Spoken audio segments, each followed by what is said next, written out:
presentation of Fox Sports. We are Fox Sports. We are St. Louis.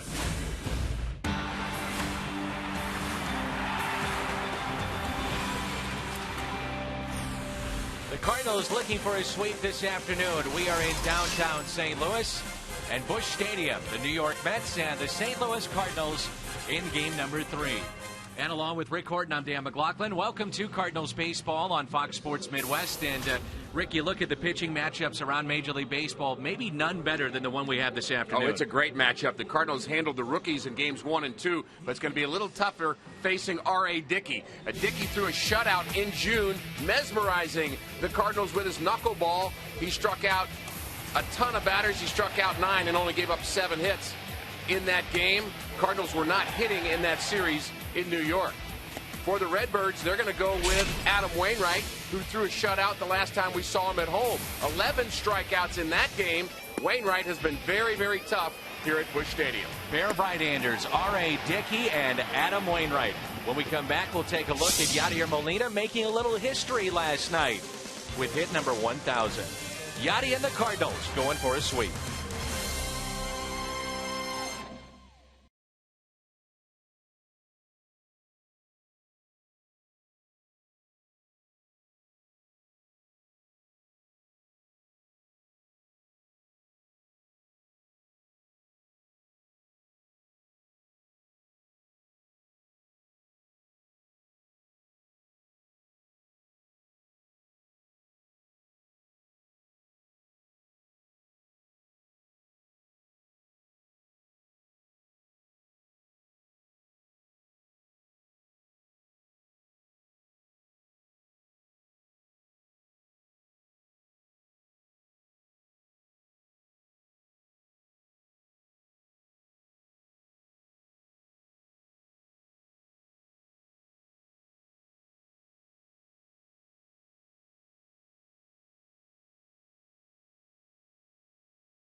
This is Yadier Molina and his first ever major league hit against the Pittsburgh Pirates at PNC Park. Then last night, he makes history with, of all things, an infield hit for Yadi's number 1,000 of his career. We know about the defense, Rick, but now the offense has caught up with that defense. He has become the most complete catcher in all of baseball. Yadier Molina, yeah, we know about the defense, but the offense has been good. But not just offense, but power offense. Look at his numbers, at-bats per home run, at-bats per RBI. He keeps getting better and better. Sam Freeman and the St. Louis Cardinals looking for a sweep this afternoon against the Mets. Baseball is coming up.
Fox Sports.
Baseball on Fox Sports Midwest. In his first year in St. Louis, Carlos Beltran has been an all-star. He's made quite the impact. That impact is felt on the field, and tonight it'll be felt off of it. This evening, he'll host a fundraiser to help children. Baseball Academy, a 50,000 square foot state-of-the-art facility in Puerto Rico. It's a high school and a place to learn the game of baseball. This is Beltran's passion, and he and his wife have put millions of their own dollars into this facility. I wanted to do something to motivate kids, and baseball is my passion. This is something that I've been doing for a long time, but I also believe in education, so we came out with the idea of building a high school specialized in baseball back home in Puerto Rico, and then finally a year and a half it's been open, and right now we're impacting 140 kids. I feel that it was time for me to give back, and right now I'm just giving kids opportunity to concentrate in school, but at the same time to continue to develop themselves as ball players. So this is something that when I retire from baseball, I'll be sharing my experience with them. During the offseason, Beltran is there to work daily with the kids, in the classroom and on the field. All instruction is done in English, a language he had to learn when he was introduced to pro ball. I just like to go there and be with them, make sure the academy is running properly in both area, academics and baseball. So that's why I'm there every day, because I want this place to be a good place for them, and I also want the kids to be happy. He's proud of his country of Puerto Rico, and he's making a difference. Some have said he's the modern-day Roberto Clemente. To hear the name Clemente attached to you, it really means a lot. But I have a lot of respect for Clemente and for his family. I'm just happy to being able to choose his path road, and I'm very fortunate. The Beltrans are putting on a fundraiser, a night in Old San Juan. It's to benefit the Carlos Beltran Baseball Academy, and a portion of the proceeds will benefit Cardinals Care as well. Fans, this is Carlos Beltran. Go and join me on a very special night at the Four Seasons Hotel.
This afternoon, and they turn to Adam Wainwright. The big right-hander chose the rubber for St. Louis.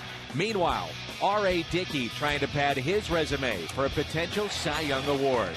The Cards and Mets Day Baseball. It's next.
Midwest is brought to you by Smooth Bush Beer and Easy Drinking Bush Light.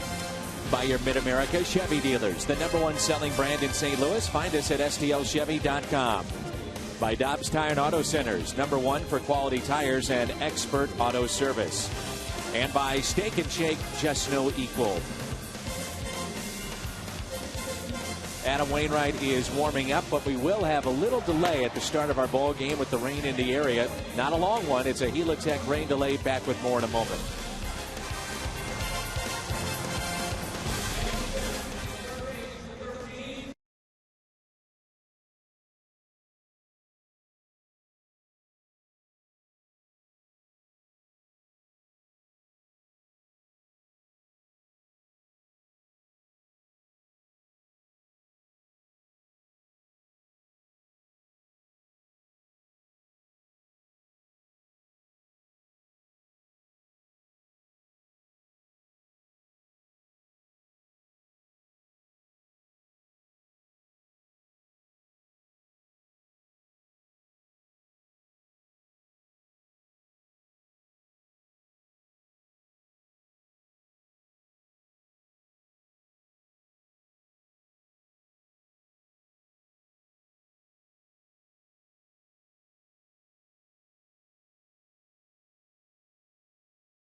This afternoon. A look at the Mets lineup, which has really struggled with runners in scoring position. And that was the case last night. They went 0 for 8 with runners in scoring position. It's Baxter, Tejada, and Murphy in the first. Then Ike Davis back in there. Lucas Duda, Justin Turner, who's primarily been used as a pinch hitter. Josh Tolley, Andres Torres, and the pitcher R.A. Dickey. For St. Louis, it's Adam Wainwright getting the start. His numbers brought to you by Enterprise Bank and Trust. And Ricky's trying to bounce back after a rough outing his last time out. Yeah, it was the worst outing of his career. Very atypical Adam Wainwright. And we know he's been very good at home. The number's still good on the season for Wainwright. And let's just hope that was one game and he can get back on track and close out the Mets here this afternoon. The Mets this season have been swept 7 times. The Cardinals hoping to make it 8. While one outfielder is out, another is back in. Holiday out with a sore back, so Robinson is starting left. Beltran back in and right. Carpenter has started third. Berkman getting his start. First time in a long time he's over at first, and Tony Cruz is behind the plate. This is brought to you by Dobbs, so certainly a unique looking lineup for Mike Matheny as he's talking it over with Jaime Garcia as the Cardinals face not only statistically one of the best this season in baseball, but also unique in the fact that he's a knuckleballer in R.A. Dickey. So a different lineup for the Cards this afternoon. And there's ball 1 to Mike Baxter. Mike Matheny did say in the pregame that he would entertain the thought of playing some of those guys about half a game. So don't be surprised if we don't see some of the regulars before it's over. 2 balls and no strikes on Baxter. He's batting .281. With 2 home runs, he's driven in 15 this year. Ground ball back to Wainwright. Steps and throws to Berkman, who makes the play. So what we'll be looking for with Wainwright is command. That's what he didn't have in his last outing. That's why he gave up a lot of hits. He was missing up in the zone. His pitches were flat, including his curveball and his cutter, and really just labored through a lot of pitches early. Nice to see him off to a good start here this afternoon. In steps Ruben Tejada.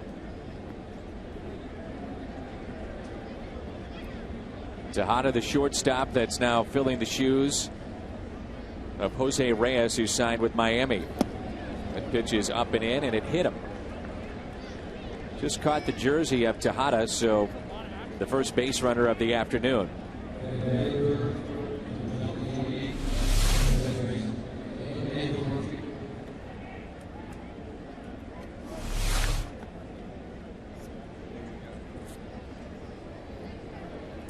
Second baseman is Daniel Murphy. We saw him shift to first base last night. 3 hits, including a home run in game 1 in this series. Overall, he's hitting .286.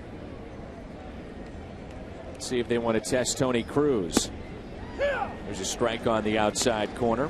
And I'm not sure how much weight you should necessarily put on this, but you look at Murphy statistically, he is the best hitter in the day than anybody in the National League, hitting over .340 in day games. Struggling in night games. Perhaps that's why he's in the 3rd spot here for Terry Collins. Valuable member of their team. He's played left field, first base, and 3rd for the Mets. And they say that he is a tireless worker to the point of obsessive. He was hurt for the 2nd straight year, turning a double play in early August last season. And they say that he's tough too, because he'll hang in there for those double plays, but they've also tried to work on, when those are being broken up, protecting himself on the turn. Here's a 1-1 pitch. He's worked a lot with Tim Tuffle. He used to go head-to-head with Tim Tuffle, longtime Met. Sure did. Always good to see Tim. Very solid player for the Mets. Also played some with San Diego. Part of that Ponscom team we didn't like too much. That's right. Time is called. 2 balls and 1 strike.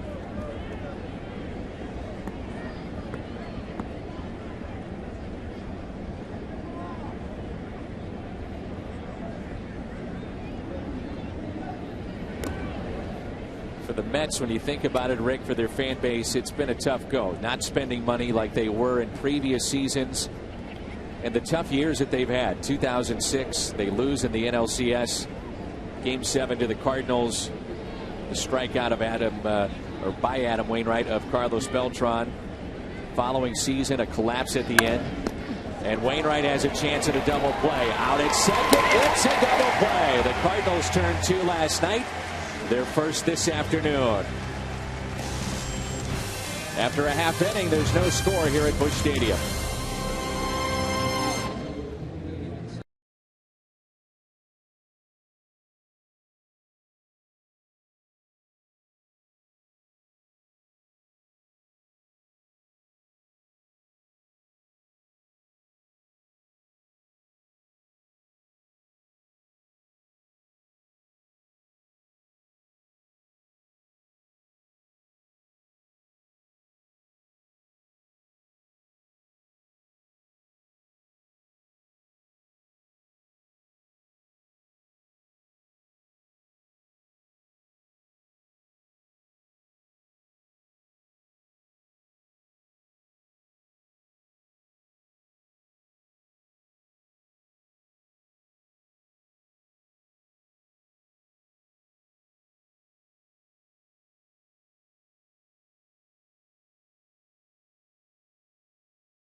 Card. Will they be the first or the second team for the wild card as they're chasing Atlanta for that? Atlanta lost last night. John Jay will lead it off for the Cardinals, followed by Schumacher and then Beltran. Berkman, a switch hitter. Matt Carpenter from the left side. Shane Robinson, Daniel Descalso, then Tony Cruz and Adam Wainwright.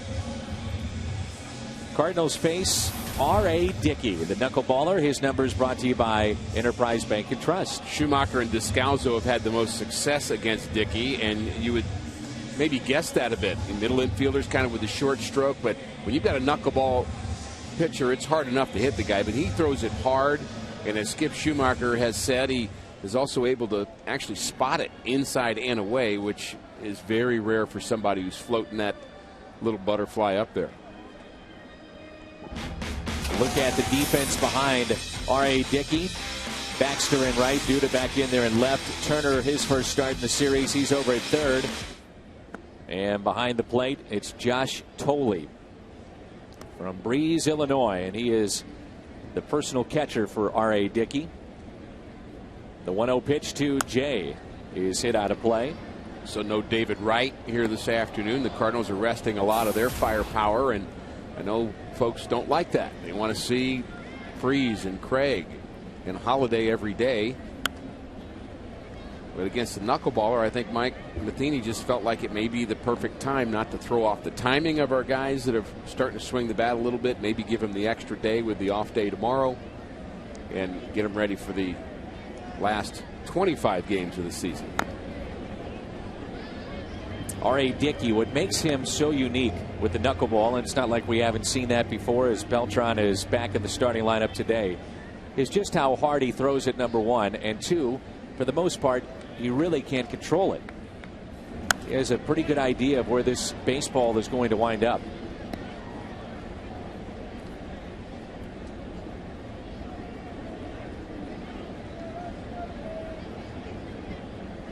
Here's a 1-2 pitch. Taken easily over at first by Ike Davis. One away. In steps Schumacher.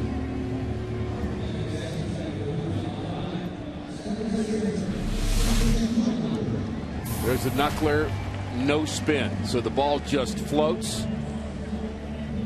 That one actually stayed on the inner half, and John Jay had a pretty good look at that ball, but couldn't square it up. Squaring up a knuckleball is tough to do.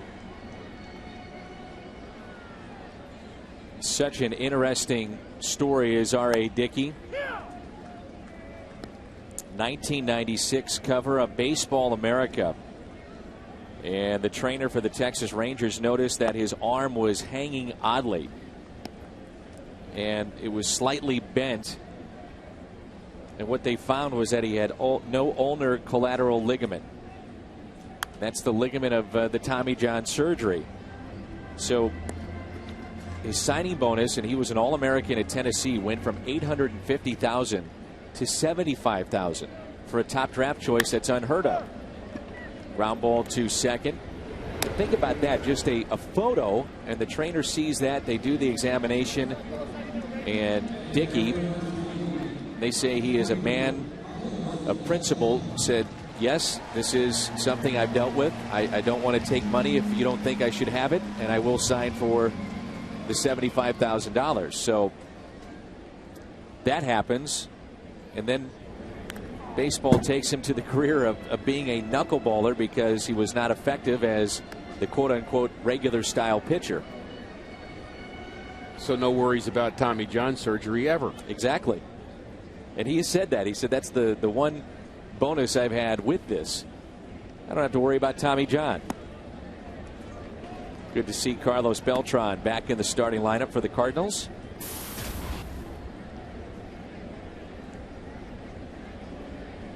And the 0-2. In a perfect world, it'd be nice to see some production from Carlos Beltran and Lance Berkman in this game. Tough pitcher they're facing clearly in R.A. Dickey, but two guys you'd like to see start to carry more of the load offensively. We know what they're capable of doing. Look at that nasty pitch going in on the hands of Beltran, and the first strikeout for Dickey, and there's no score after one inning of play.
Cardinals looking for a sweep, and there's no score. Along with Rick Horton, I'm Dan McLaughlin. You're watching the defending world champions on Fox Sports Midwest. Here's Ike Davis. Curveball in there for a strike. Adam Wainwright at home since the break, and Rick, those numbers tell the story. He's been great here. Yeah, you always gravitate towards the walk strikeout ratio. That usually tells you whether or not you're dominating or not. 38 strikeouts, 6 walks, the ERA low. And Wainwright looks pretty sharp so far with his breaking pitches. Those numbers brought to you by Toyota. Davis, the average has been down this season at 224, but good power, 25 home runs, and the 74 driven in this year. The 0-2 pitch. A fly ball into shallow left center. John Jay is there. Talked about it last night, but John Jay has been fantastic two different ways to look at it. Number one, what he's done from the leadoff spot. He's been great there, but here's the breaking ball you spoke of as Davis had to go down and get it. But Rick, defensively, John Jay, not a speedster, good speed, but not overwhelming in that regard, but covers a lot of ground. Yeah, he's overcoming that that kind of average to maybe average plus speed just by taking good routes. And he's also become the real general in center field, and that's what I like most about what he's doing. He's very confident defensively. He is talking, he's communicating, he is running the show, and he should run the show. At this point, he's the best Cardinal outfielder defensively that we have, and he's acting like it. So 2 outs, and it brings in Justin Turner. Been the top pinch hitter for Terry Collins this year.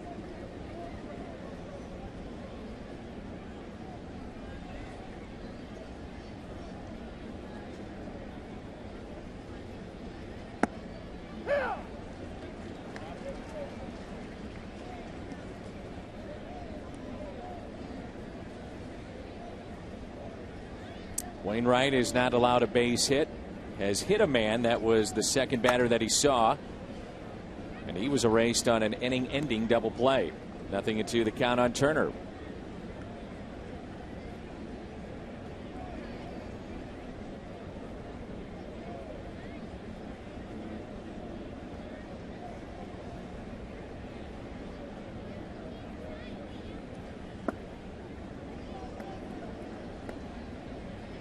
What did we see out of the last start from Wainwright that we're not seeing today?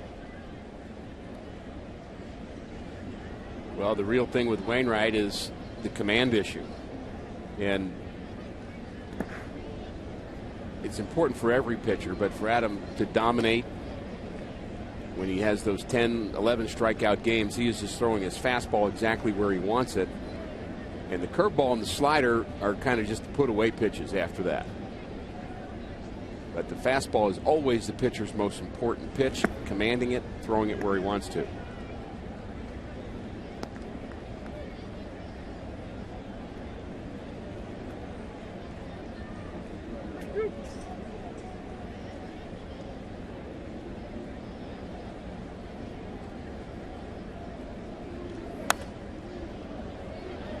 Out of play on that 3-2 pitch.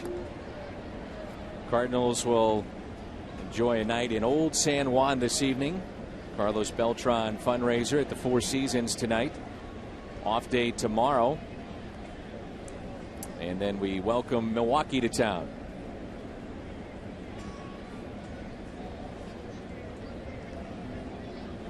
Here's a 3-2 pitch.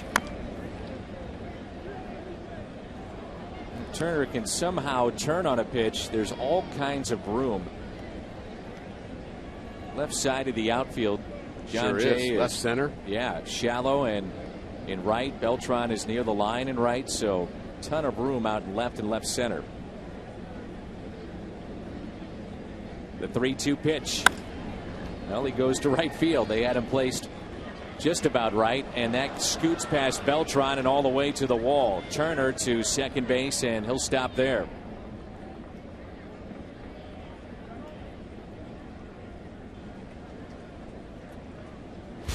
Some day baseball happening as we speak, not just here, but also in Cincinnati. That's a 2-run shot in the third off the bat of Chase Utley. Phillies have added to that. It's in the bottom of the 6th, and they lead it 6-1. Joey Votto was to make his return to the lineup for the Reds today. Here's Josh Tolley. You think about trying to find playing time if you're Dusty Baker for Votto, Rowland, Frazier, and Ludwig. You almost have to do a rotation there. If Votto's healthy, he was putting up MVP type numbers at the time he was hurt with the knee surgery. You wouldn't expect him to be able to play every day right away after being out as long as he was, and with the knee, they're going to be careful with him. Scott Rowland, giving some rest for him, probably not a problem, but you sure wouldn't want to have Ryan Ludwig out of the lineup the way he's swinging the bat. Frazier could be the Rookie of the Year in the National League. Right. 2 balls and 1 strike on Tolley.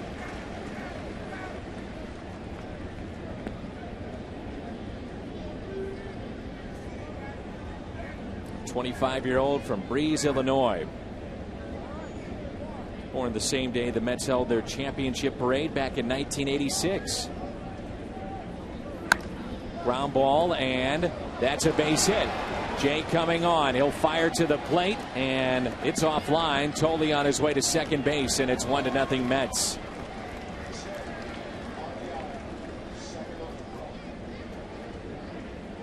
Tolley with his 20th driven in this year.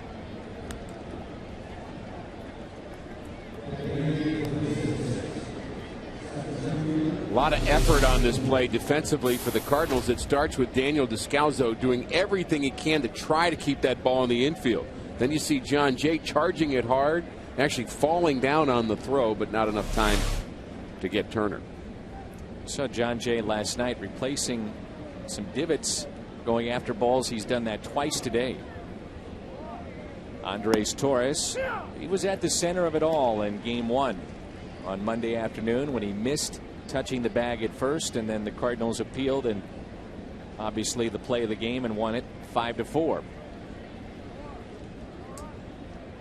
Torres is a switch hitter, and he pulls it foul. Well, Bill Finley and his crew do just a spectacular job in the way modern day fields are designed. They drain so well and so quickly, but you think about Lance Berkman in this game and Carlos Beltran in this game on a wet field. 2 guys that are dealing with leg issues, knee issues, and Carlos Beltran, especially in right field, is going to have to navigate through some of those spots in the outfield the way John Jay just did, and you may see him play a little gingerly out there, and you can't blame him. Carlos went after a ball on Sunday afternoon, slid. It was a foul ball, and his knees have been barking basically since day 1. So a couple of days off and back in there this afternoon. 1 ball and 2 strikes. And a swing and a miss. Strikeout for Adam Wainwright, and that is his first of the afternoon. Berkman, Carpenter, Robinson due up.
About the Coca-Cola Pasta House collectible pennant giveaway, and that'll be this Saturday night against the Brewers. Kids ages 15 and under entering with a ticket take home the pennant, and there are tickets available for Friday, Saturday, and Sunday this weekend against Milwaukee for just $9. $9 seats are available, and here's a look at the season thus far for R.A. Dickey. Post All-Star game, 10 starts, 5-3. Really been consistent all season long. Deserved to be an All-Star, clearly probably on his way to a Cy Young Award. Really outstanding season for a very average team. Here is Lance Berkman.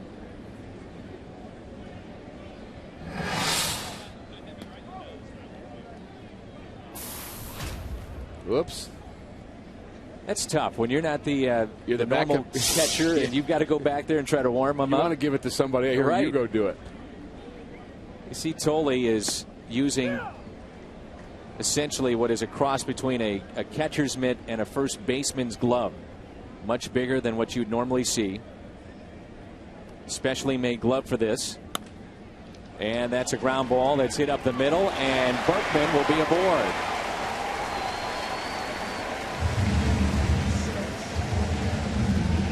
It'll be an error on Ruben Tejada. And Lance Berkman is aboard. So here's what we're talking about, Rick. Just how well will Berkman be able to run? Can he stay in a full game? All those things come into play right now for Mike Matheny. Tejada makes his first error in 23 games. He's played a very smooth shortstop. That ball just ate him up.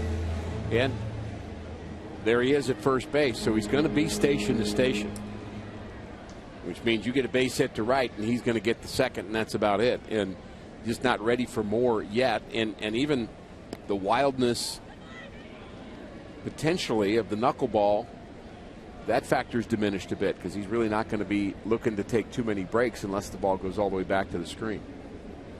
Matt Carpenter gets the start today at third base. 1 ball, 1 strike. He had his 7th sacrifice fly of the season last night. That's tied for 5th in the National League. And with more on Lance Berkman, who's the runner at first base, let's check in for the first time this afternoon with Jim Hayes. Hello, Jim. Hi, and guys, as you see, Lance says the knees are still an issue, and he says they probably always will be, but he said he felt very comfortable with his health to start today and said if the Cardinals needed it, he could probably play in back-to-back games, but the knees obviously still an issue. As he was running down the line, did not look comfortable at all. No, he did not. Here's a ground ball chopped to second. Out there and safe at first. You also think about just breaking up a double play and sliding at second base. Very uncomfortable watching Lance Berkman go from first to second, and you almost wish he'd just kind of peel out and get out of the way. And he's trying to at least disrupt the throw a little bit at second base, but he's not able to get much of a jump, and exactly what he's not looking to do, and it just really basically slow, and he just kind of falls at the last second, trying to stay in the way as long as possible. Here is Shane Robinson. Would Mike Matheny want to test this battery today?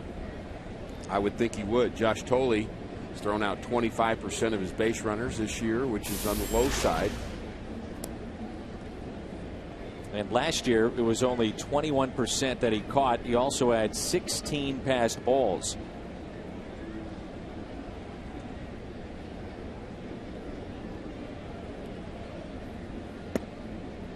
Inside, 2 balls and no strikes.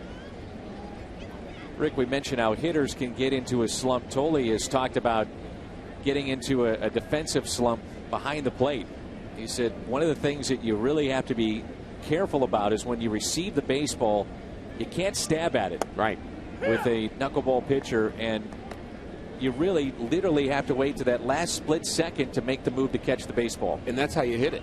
You've got to do the same thing. You can't be out in front. If you're out in front, the ball's going to be in 3 different places by the time your swing comes through the zone. You have to stay back as much as you can. And catching it's the same way. You're almost, letting it get to you, I would say, the last couple of feet before it's there. Then you notice it totally won't even get much of a target. The glove's down. He's not really doing much with it. And then last second, he puts the glove up. Fly ball out to right. Carpenter is back to the bag at first, 2 away. Doug Mirabelli most recently was the personal catcher for Tim Wakefield in Boston. He brought him in. They had actually traded him at one point, then had to get him back because he was the only guy that had success catching Tim Wakefield. It's interesting, the knuckleball is really almost misnamed, too. You really throw it with your fingertips. You dig your fingertips into the ball, and it's half throwing it, half pushing the ball. is the way it's described by knuckleball pitchers. They're really just kind of pushing it with those 2 fingers dug deep into the ball, and somehow they have the ability to keep that ball from spinning, and it just creates all kinds of movement between the mound and home plate. 1 ball, 1 strike, and this is what you're talking about. Look at the movement here. The lack of the spin on the baseball. I mean, that's just filthy right there. Yeah, there's some physics to that that's beyond me. Probably give you a C- answer. Be better than my F answer.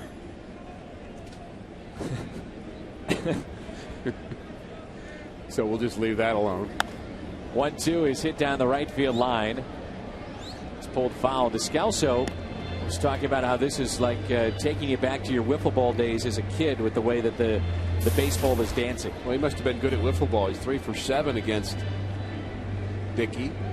And you would think that he would be. He's a guy that kind of waits back, lets the ball get on him.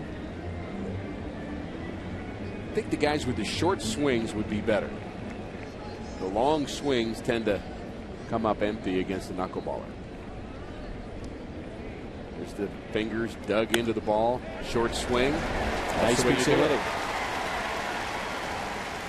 So the Cardinals have their first base hit of the afternoon. Now Tony Cruz has a bit of a long swing, so maybe more of a challenge for him. But here's the short swing. Let it get on you. Just poke it the other way. That's how you play wiffle ball in the backyard. That's a base hit off the rose bush. Daniel should know he is one of 6 kids, and he is the oldest of the 6. Family from Northern California.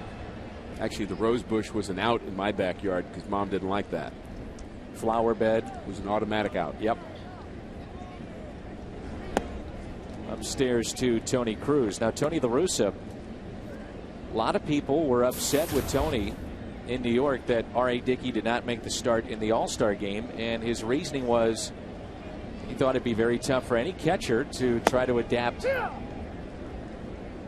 to R.A. Dickey. So that's why Matt Cain got that start. Then we saw the sizable lead, and things changed for Tony La Russa. We had all of Cincinnati already mad at him, right. So Tony was right where he wanted to be. He's used to it. He is. 1-1 is popped up, and this should do it. Cardinals get 2 on, and they strand 2. After 2, 1-0 New York.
Receiver from AT&T Uverse. Visit att.com/freeyourtv. Rethink possible.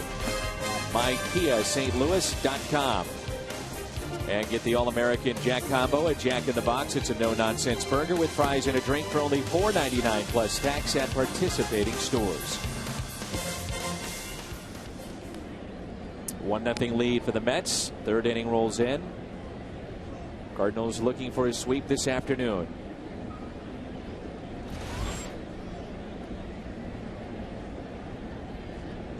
Adrian Chambers and Rafael Furcal. The Cardinals certainly miss Furcal in the lineup, but Beltran was busy helping with a play at first base where Torres didn't touch the bag, and Furcal has a job to do today too. Talk to some of the young players. Always love to see that. Here's the 0-1 pitch. And Dickey pops it foul. Dickey can swing the bat a little bit too. He's no Adam Wainwright, but he can swing it. Very good athlete. Mentioned earlier, he played at the University of Tennessee. He was an All-American. Drafted by Texas. Pops it up and let him catch it. Wainwright puts it away. Bomarito Automotive Prep Zone Football. We've got SLU at CBC. Marquette, Lafayette, Fort Osage against Liberty North. That's all live on Fox Sports Midwest.com. We'll stream those games, so you have a chance to take it in. Then on Saturday, a replay on TV. SLU at CBC. Bomarito Automotive Prep Zone Football comes your way this weekend.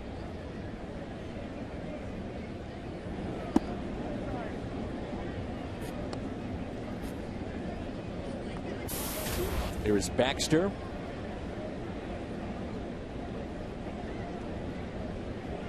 Beat out Adam Lowen. Spring training to make the club. Mention how he, along with David Freese, played together in the minor league system. The San Diego Padres.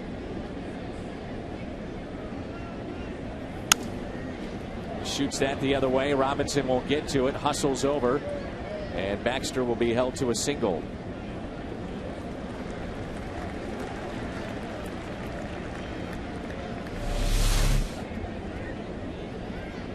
Location, middle.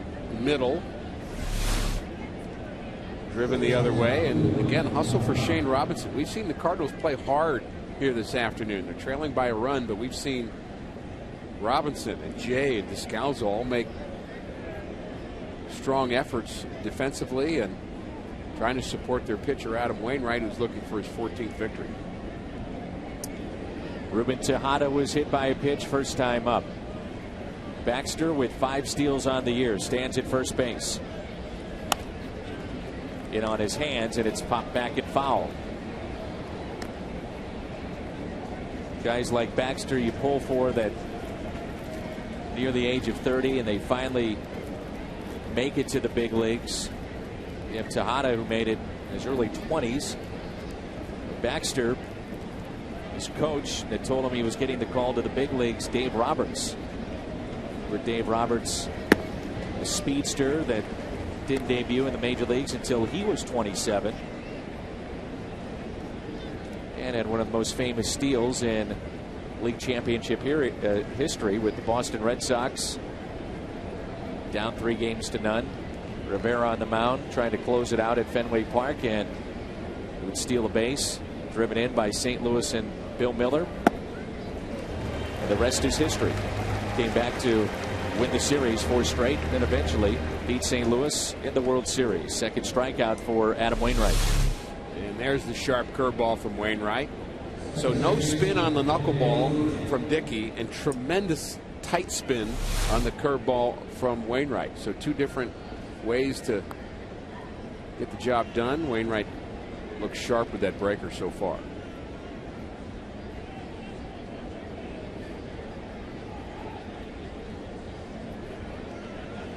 Baxter is the runner at first. They pitch out. That's ball 1.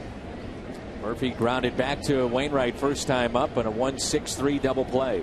Every time I see a pitch out where runner doesn't go, I think of my good friend Tom Lawless, because he would be screaming from the dugout, "We don't run on pitch outs." Screaming at the other team. He was really good at that. Bench jockey. It's a single into center field. And Baxter on his way to third. Now, last check, Tom Lawless was coaching with the Houston Astros. And he was named the AAA manager when they had their shakeup at the big league level. So Tom is still in the game, been coaching for a long time. This ball taken right up the middle. Again, finds a hole. Baxter hustling. And he knows that John Jay's not going to want to make that throw to third, because if he's safe, then you've got 2 runners in scoring position. So it's not worth the risk for John Jay. Even if he thinks he has a shot at him, just get the ball in the second, get the hit. Now it's Ike Davis. He pulls it foul. For the Mets, a real key for them is just trying to keep him, Ike Davis, on the field. Last year in May, the serious ankle injury, and he had been off to a terrific start. And then in spring training, he had valley fever. It's a lung infection in certain desert areas. They thought he may have had mono, but it's a lot of coughing and fatigue and chest pain. They weren't sure why he was dropping weight. Connor Jackson, who played for Arizona, had the same thing and missed a lot of time for the Diamondbacks a couple of years ago. And Davis, by the way, is going to see some curveballs. We can clearly see that. Adam Wainwright's throwing him nothing but breakers so far. And he mixes in a fastball and paints the corner. My guess is he's going to see another curveball, and that's what the Cardinals are going to make him hit. You know, Rick, he saw the fewest amount of fastballs percentage-wise in all of baseball in the first half. And there's a reason for that. Yep. Runners at the corners, and here's the 1-2. In the dirt, blocked by Cruz. Once the book gets out on you, I think pitchers send a mass email to everybody they know. Curveball, curveball, curveball.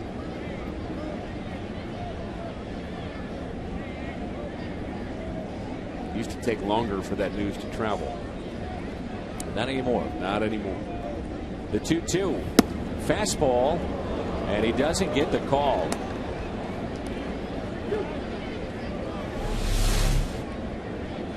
Very close.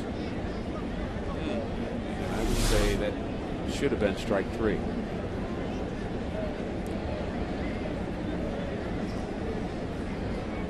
Now it turns out to be a pretty big pitch right here early on in the game. 3-2 on Davis, who could easily make this 4-run lead for New York. Curveball, and he walked him.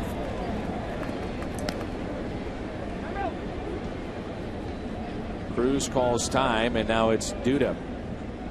Rounded out to second base, his first time up.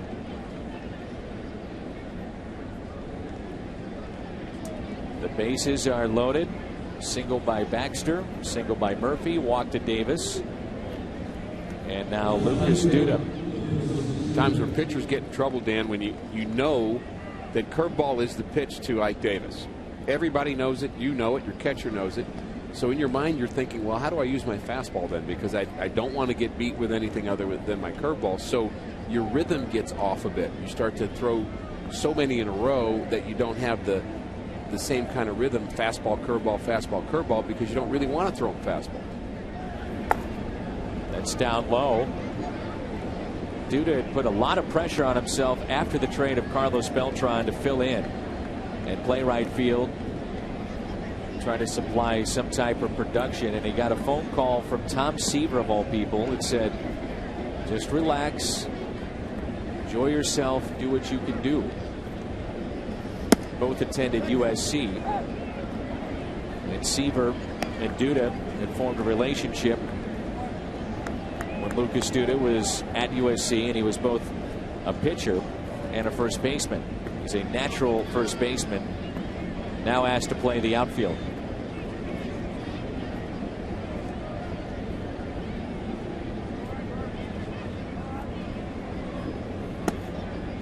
A 2-0 breaking ball.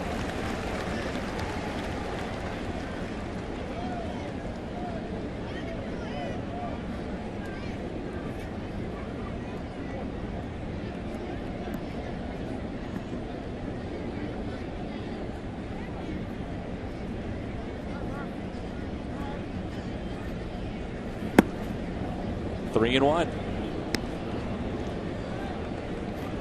No margin for error here. Dangerous hitter at the plate, has power potential, 13 home runs. He's going to be picking out a spot, fastball middle in. Wainwright's going to have to beat him there. Here's a 3-1 pitch, and he walks in a run. Back-to-back walks by Wainwright. And it's a 2-run lead for New York. Derek Lilliquist out to visit. The bases are still loaded, and Turner will be the hitter. Go back to that 2-strike pitch that was called a ball on Davis, and Wainwright actually, Rick, seeing the replay, was starting to walk off the mound. He thought he had a strikeout. Then he loses Davis and now loses Duda. Yeah, he should have had it, that's for sure. Adams doing a lot of talking in this, and he knows what he needs to do differently, and seems a little agitated as well. And you just don't see Adam Wainwright walk batters back to back very often, certainly not with runners on base. He's not afraid to go after guys. He has the stuff to do it. MLB At Bat 12 app for your iPhone, iPad, Android, BlackBerry. Text At Bat to 31826. Visit Cardinals.com for details. 2 outs, base is loaded for Justin Turner. I'm sure in the back of Wainwright's mind, Rick, is the previous start not effective as we talked about, but then also thinking that he had the strikeout, you get out of the inning. Just frustrates him, I'm sure. Sharply hit to second, and Schumacher makes the play. Mets add to their lead. It's 2-0 midway through 3.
Girls Club of America, a place where youth can reach their full potential as productive, caring, responsible citizens. To learn more, please visit greatfutures.org/Fox Sports.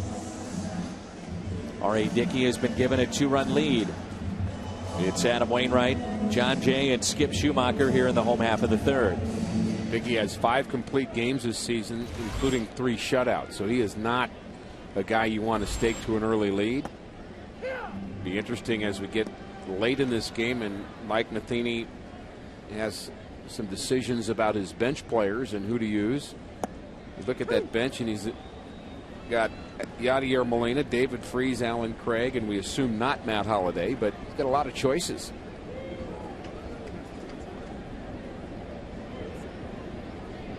Here's the 0-2. Wainwright out to deep left field. Trick wall, it is gone. The crushes it out to left, and the Cardinals get on the board. Wainwright's first of the season.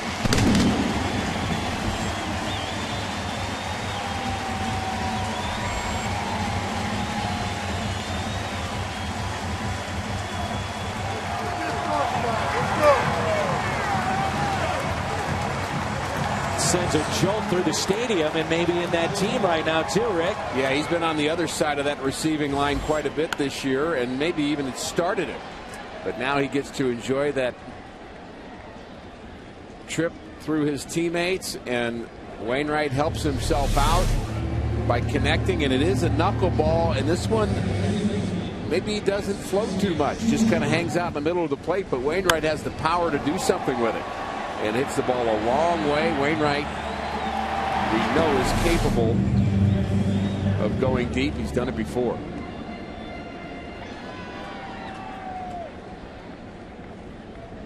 Here is Schumacher. John Jay flying to left for the first out. Schumacher grounded out to second his first time up. Cardinals get on the board. It's now a 2-1 lead. Ground ball to second. There's two away. That's the 6th career home run for Adam Wainwright. R.A. Dickey in some exclusive company. The highest winning percentage Mets all time. David Cohn, Dwight Gooden, his 1985 season was remarkable. And now here is Beltran, and you can add R.A. Dickey to that list.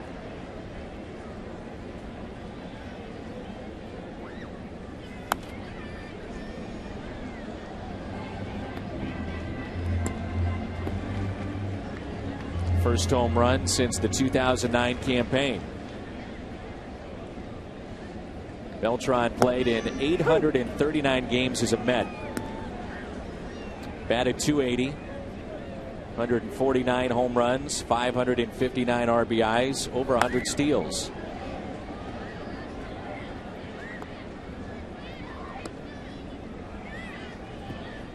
Terry Collins said he always appreciated the fact that Beltran would come to him, understood the move from center to right field. That time it was best for the club. Tough play here. Beltran hustling, and he is out. Daniel Murphy, a nice play on the backhand. And Beltran is 0 for 2. Wainwright has given up 2 runs, but he gets one back all by himself with a solo homer.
Tourism, go to visitmo.com to start planning your next Missouri getaway. And this is the Current River near Salem. Current River stretches a total of 90 miles starting deep in the heart of Missouri. Most spring-fed of all the Ozark rivers. The current may be floated at almost at any time of the year. The Current River, visitmo.com.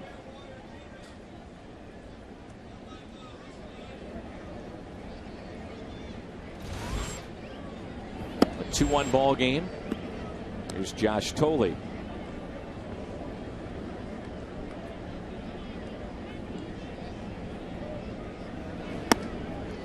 Tolley was originally signed as a first baseman. Did not become a catcher until 2008.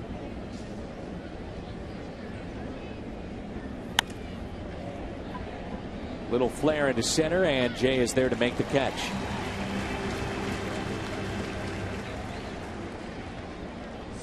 Tolley 1 for 2, and it brings in Andres Torres. What you hope is that Adam Wainwright's home run energizes Adam Wainwright.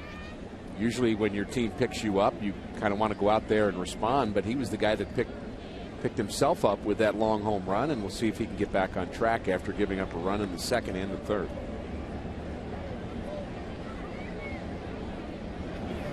Andres Torres has become a spokesman of sorts for ADHD, Attention Deficit Hyperactivity Disorder. And he's actually had cameras that have followed him around for a season. And it's something that, in conjunction with one of the owners that's behind the scenes with the Giants, they put together this video to show families, and in particular children, how to deal with this. Pretty amazing story. They couldn't figure out certain issues that he's had throughout his professional career. He got diagnosed with this, and he said, I want to make sure the children understand what I'm going through, and there's help out there. There's a swing and a miss, and he strikes out. Third strikeout for Adam Wainwright. Don't forget, on Friday night, Tom Pagnozzi and Bernard Gilkey will be here signing autographs out in the Ford Plaza. And again, $9 seats are available Friday, Saturday, and Sunday. Milwaukee in town. And get your tickets at cardinals.com/promotions. R.A. Dickey.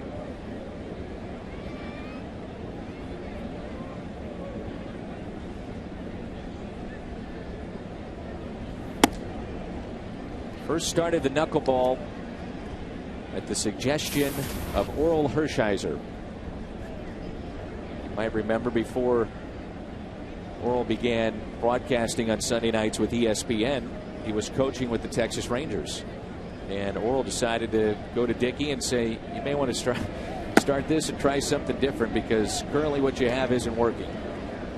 And that's how it all began. When your pitching coach makes that kind of suggestion, you have to take that to heart, don't you? Yes, you do. Now, his first start with the knuckleball was in 2006. Also wound up being his last start with Texas. Gave up 6 home runs in that game to Detroit. Didn't make it back until 2008. He was with the Mariners. He threw 4 wild pitches in an inning with them. He winds up perfecting this knuckleball with New York.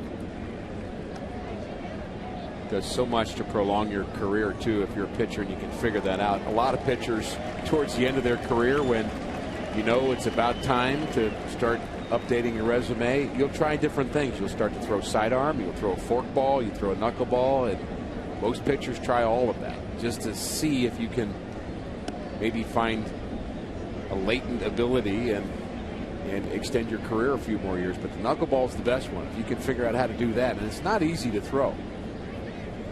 There'd be more guys doing it if it was. Strikeout of Dickey. May have chased the ball, as he's asking the home plate umpire. Berkman due up first when we come back.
Header on Sunday afternoon. First up, the Rams and Lions. Then America's Game of the Week.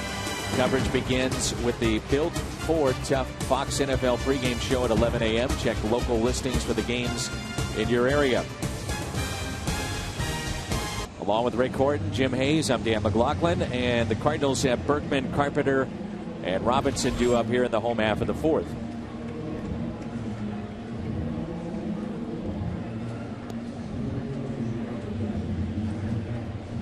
Haven't heard that Johnny Cash song for a while, have we? No, we have not. The walk-up song, if you will, for Lance Berkman. Our fans are so perceptive. They pick up little things all the time. I know you're on Twitter and you get a lot of feedback from the fans. And we're asked a lot about the walk-up songs. For whatever reason, that's always a popular subject. But the players do pick their own songs. Totally really boxed those last two, hasn't he? Yes, he has. No fault of his own. 1 ball, 1 strike. Berkman reached on an air first time up. And it's 1-2.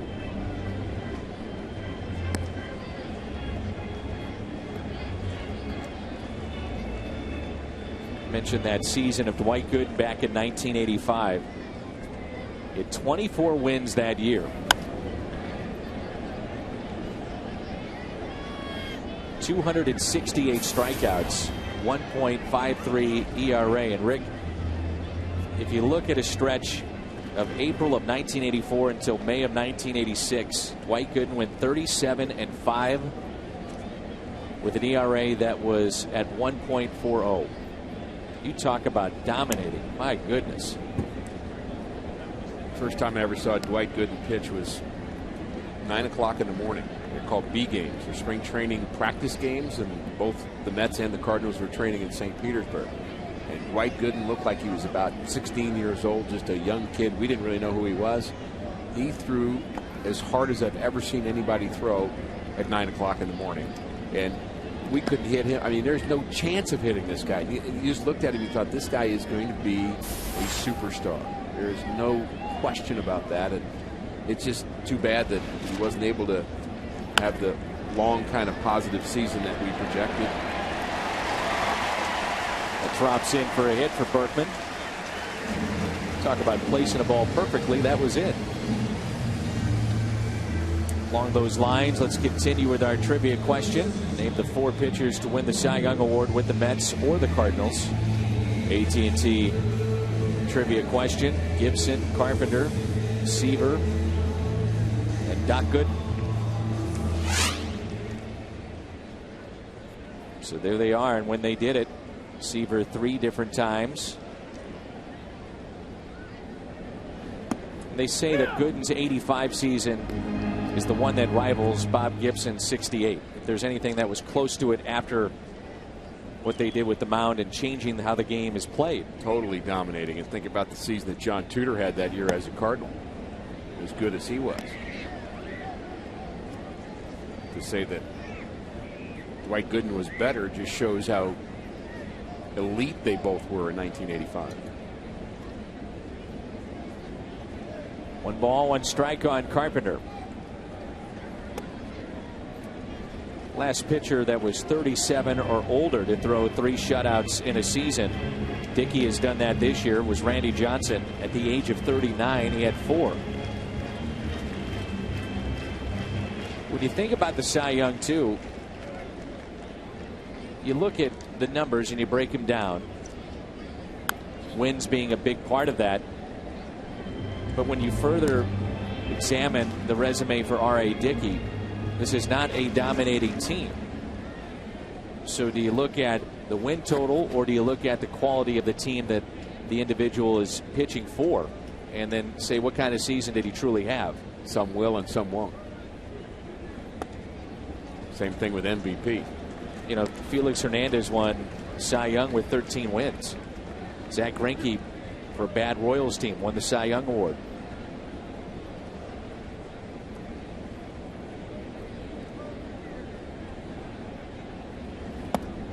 And there's a walk. So the first two have reached here in the bottom of the fourth.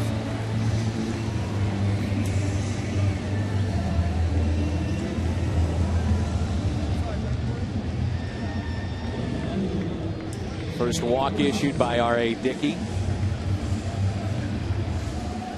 In steps Shane Robinson. Let's see how the Cardinals want to play this.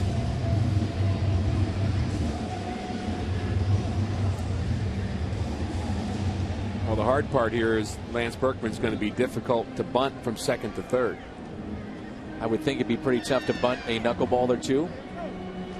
I wouldn't want to do it. Yeah. But you're exactly right. They're trying to keep Berkman somewhat close at second base and set up that force play of the lead man. Robinson, though, bounces into a double play. Tejada steps on the bag. There's two.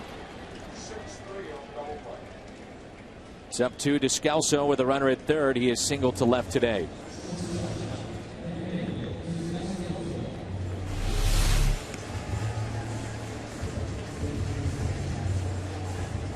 Double play, a product of the Cardinals not wanting to bunt the knuckleballer and thinking that it might not work with Berkman, the runner, at second. So that's where that comes into play on the offensive side when you're not able to run well like Lance Berkman can't right now. I mean, he's just where he is. He's doing what he can do. But it affects the decisions you make as a manager. A lot of pressure right now on Tolley. Runner at third, knuckleballer. That thing is dancing all over the place. 1 ball, 1 strike. R.A. Dickey throws a knuckleball 86% of the time this year.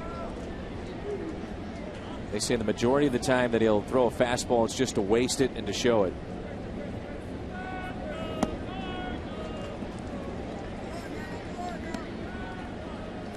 One and two.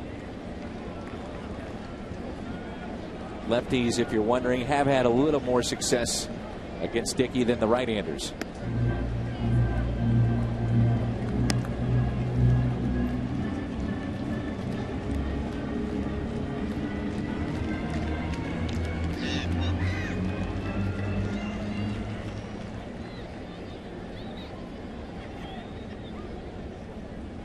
One-two pitch and a swing and a miss. Strikeout of Descalso.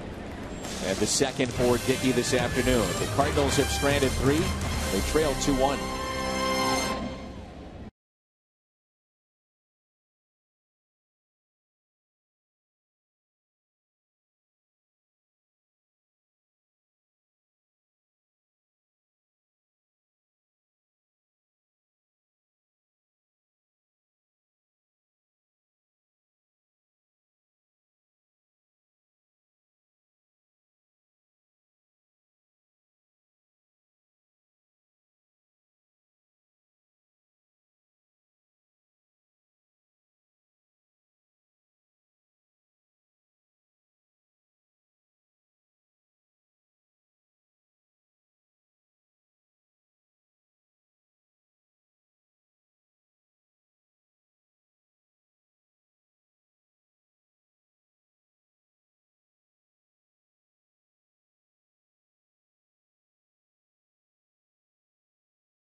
Get a camouflaged STL cap for just $20. You'll get the cap and a ticket to a game. Cardinals.com to find out more.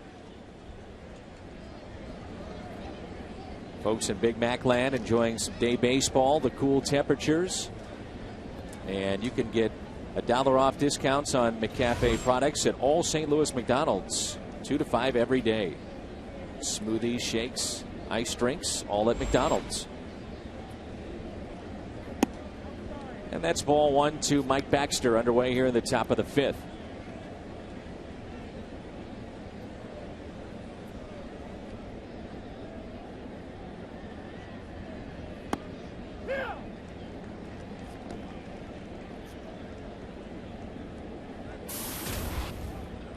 Cardinals welcome in Milwaukee this weekend. The Mets will have the Atlanta Braves. We'll be keeping an eye on that, and that will be Chipper Jones' final time in New York. All the great battles Chipper has had over the years. Mets team's very good, going back and forth with the Atlanta Braves, and Chipper has actually even named one of his kids Shea. Honor of Shea Stadium. Here's a 1-2 pitch. Shallow center. Jay won't get there. Drops in for a base hit. And Baxter is aboard. He's 2 for 3.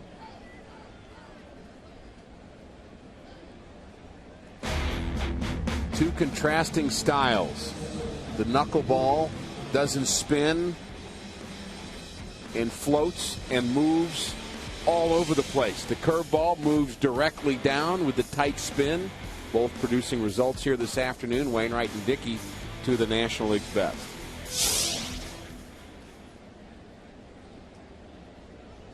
Leadoff man aboard, and here is Ruben Tejada.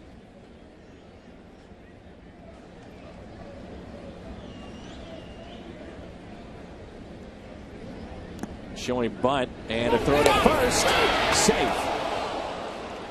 Almost got him.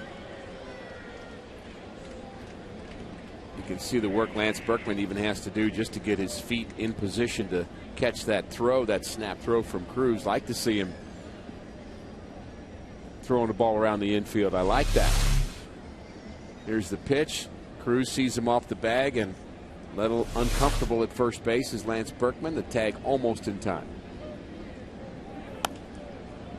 Runner was going, and it's popped up. Berkman will give it a look out of play. You know what Jim Hayes reported about Lance Berkman, saying my knee is not right and it's never going to be right. Just kind of a melancholy statement. You think about the reality of the great career of Lance Berkman, and he's probably going to have to deal with that the rest of his life. It's not going to get appreciably better, and he's just going to have to deal with it. I'm sure he would trade that pain for all the wonderful moments he's had as a baseball player, including being a world champion a year ago. But still, a little melancholy. Still one visit left to Houston. That's one way to bring out the seed. Just bring out the whole bag. Nasty curveball. Strikeout number 5 for Adam Wainwright. His counterpart trying to pad his resume for the Cy Young Award. No knuckleballer has ever won the Cy Young. There's a strike to Daniel Murphy. Phil Niekro finished as high as second. Brother Joe also was a top 3 finish. Wilbur Wood, another name that's there. Tim Wakefield. Hoyt Wilhelm never got a single vote. And right now, if you look at Dickey's numbers and Cueto, very close. And I wonder if Terry Collins would say, well, you want to pad some stats, you want to pad some of your resume. Knuckleballer, you would think, Rick, be able to bounce back whenever you need him. Well, he could start throwing every third day. There's no question about that. That's a base hit into center.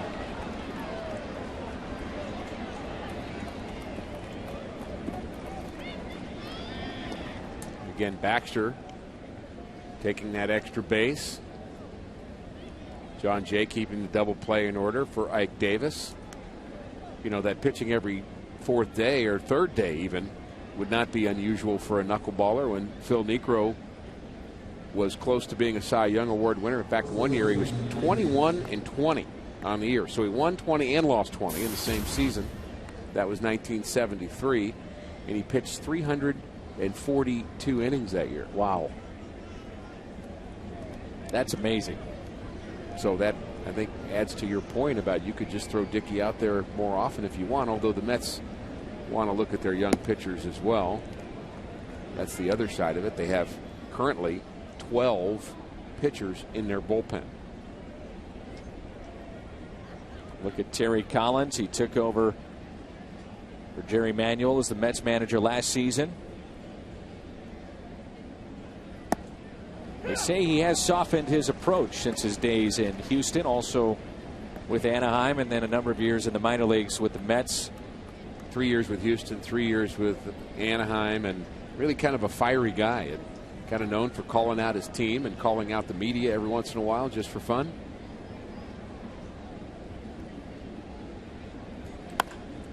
This is well hit out to right, and this ball is gone. It's a home run, a 3-run shot for Ike Davis. Number 26 for Davis.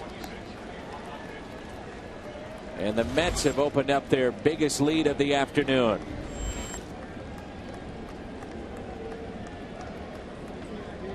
Steady diet of curveballs here this afternoon from Adam Wainwright, and he finally gets one he can handle. This curveball sits in the middle of the plate, not a sharp break to it, and he's able to keep his hands back long enough to just barely get this one out over the right field wall. So a 3-run homer, and that's hard to hit. A smash that's past Lance Berkman and down into the corner. Duda digging for 2. They start to throw now in the Cardinals bullpen.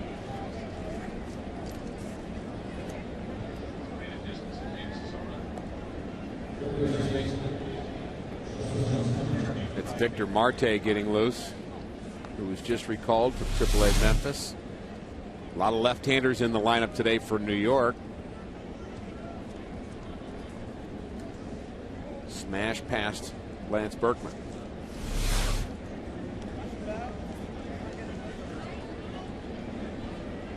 Wainwright 1-2 with a 7.66 earned run average in his career against the Mets going into this game. Davis hit that one-handed, didn't he? Sure did. Tremendous power. Opens up a 5-1 lead for the Mets here in the top of the 5th. Justin Turner, the hitter. Fouled out of play. Wainwright scheduled to bat second for St. Louis in the 5th inning. He's been your offense today. Be a question of whether or not you pinch hit for him. I would say that you should.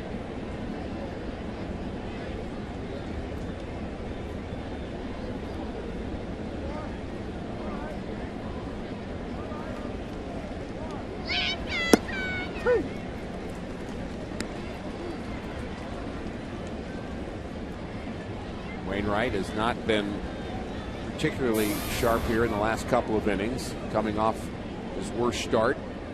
You have plenty of arms in your bullpen right now if you're Mike Matheny. You have an off day tomorrow.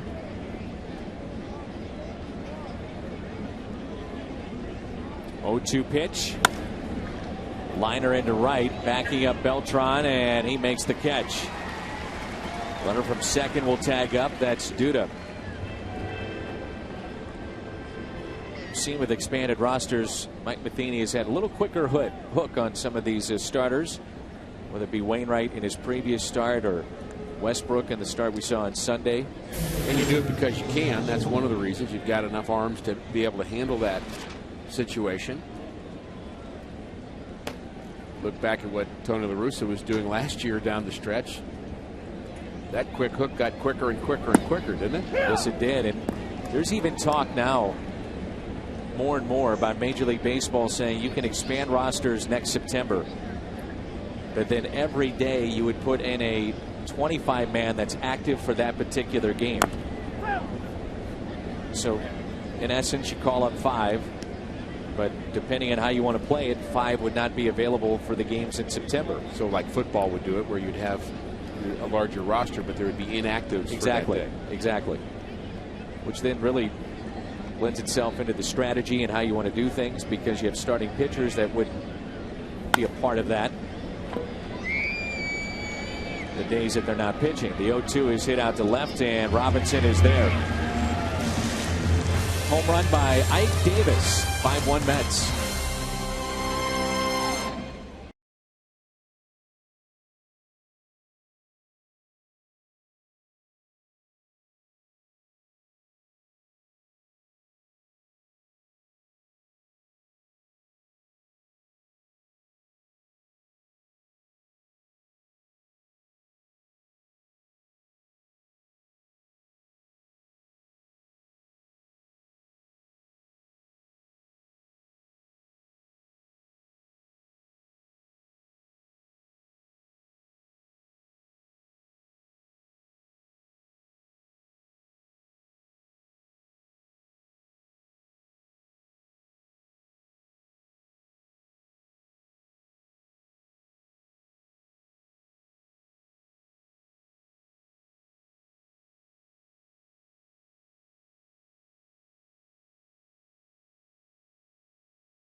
MLB.com/fan guide to register for a chance to win a VIP experience for two to a 2012 MLB World Series game presented by Scotts, the official lawn care company of Major League Baseball. 5-1 lead for the Mets. Ryan Jackson has moved to the on-deck circle, so that would be in Wainwright's spot, and Shelby Miller is getting loose. So an in-and-out day for Adam Wainwright, really, because there were times he looked sharp and there were times where he didn't. A couple of walks really kind of took him off track for a bit. Then he had a 1-2-3 inning, and then he came back out again and lost his command in inning number 5. Wainwright has the only offense today for St. Louis, his 6th home run of his career on an 0-2 pitch. As Cruz bounces it to the right side. One away. Let's check in with Jim Hayes. Jim. Dan, Matt Holliday left last night's game with stiffness in his lower back. He told me this morning the back was feeling much better. Holliday said today was a scheduled off day anyway, and he would have probably been in there, but with the off day tomorrow, he gets the extended rest. We believe Holliday should be available to pinch hit. Really odd just seeing him grab the back. Would you say, Rick, that's about as routine as it gets, just going down to first base? Yeah, after a walk, there's nothing kind of strange about that at all, just kind of going down to first base. But anybody that's ever had a back issue knows that they come out of nowhere. Could be sitting wrong, reaching wrong. You think about the violent swing of Matt Holliday, and you wonder why he doesn't have back issues more often.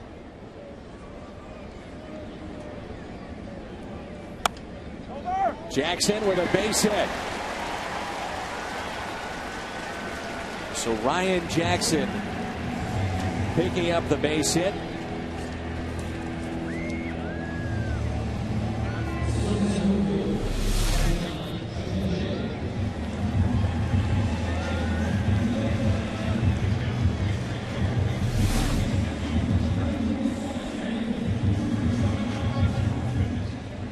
Wainwright, 5 innings, 5 runs on 8 hits. He walks 2, he strikes out 5, and he threw 86 pitches this afternoon. One out here is John Jay trying to bunt his way on.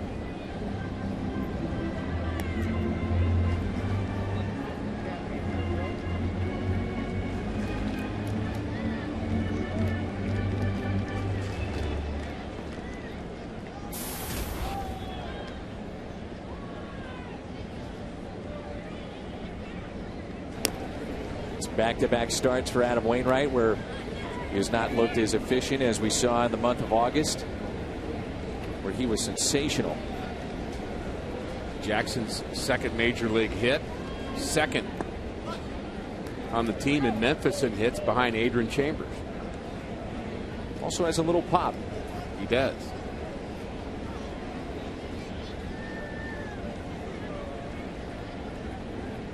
One ball, one strike on Jay. Since being moved to the leadoff spot, his on-base percentage is at .419, and he's hitting .333. In the hole, Tejada, tough play, and safe is Jackson. A base hit for John Jay, who is 1 for 3. Ryan Jackson is a very fast runner, and he's also a pretty good umpire. As he slid into second base, he thought he would help out the crew chief, Dale Scott, a bit. There's the ball hit into the hole. Nice play by Tejada. And there's Jackson. I'm safe. Got a good jump. Jackson really impressed in spring training. Had a good spring. Sure did. Solid glove. Now Schumacher taps it foul. Skip twice now is grounded out to second. 0 for 2 on the afternoon.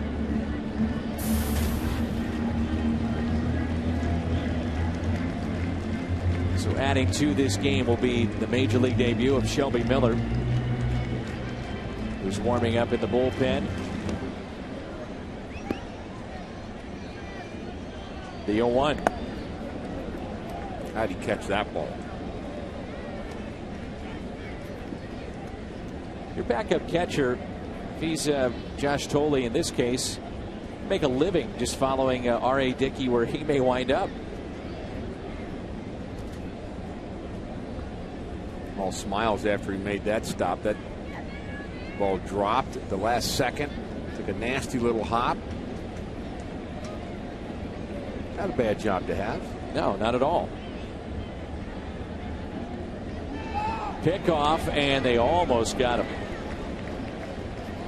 You mentioned how Dickey's such an interesting character, even away from baseball. He scaled Mount Kilimanjaro this offseason. Could have forfeited his entire salary in doing this, but he raised money to combat human trafficking in India. He's always reading. He has also authored a book, Wherever I Wind Up, My Quest for Truth, Authenticity, and the Perfect Knuckleball. And in that, he discusses, he's very public about it, he was sexually abused at the age of 8. He wants that to be out there for kids. Feel they are in need of help. Been very open about it. But really, to see his professional career come to this point, it's a great story. Certainly has the platform to tell his story, doesn't he? He does. Schumacher strikes out.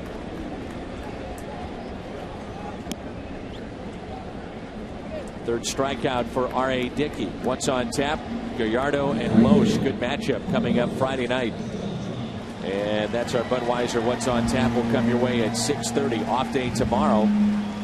Gallardo, as good as he's been against other teams, has not been very good against St. Louis in his career.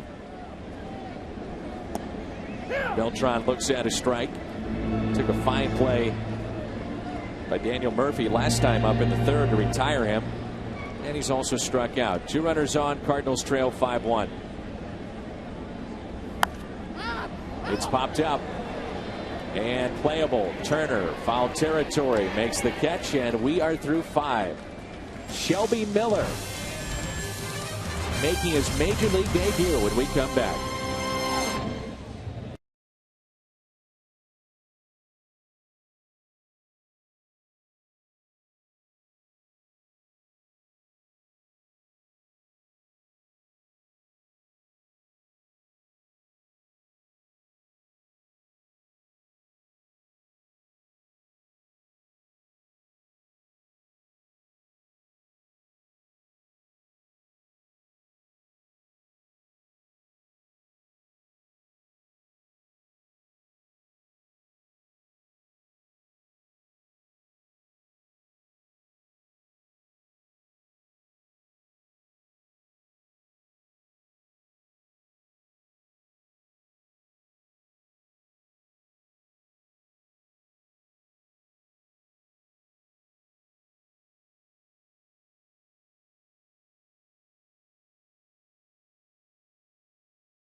is brought to you by AT&T, the nation's largest 4G network. AT&T, rethink possible.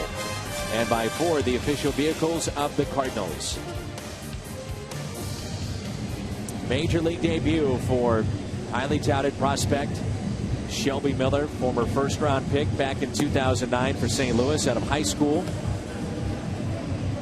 Been a lightning rod for many in and around this organization. A lot of promise around him, and they're hoping for success as he gets the call up here in the final month, and it's our Chevy call to the pen. Shelby Miller into the ballgame. Nice round of applause for Shelby when he was introduced. Look at those first-round picks and what has happened with some of them. Many have moved on. Cosma right now with St. Louis, Miller as well. Zach Cox part of the Mujica deal.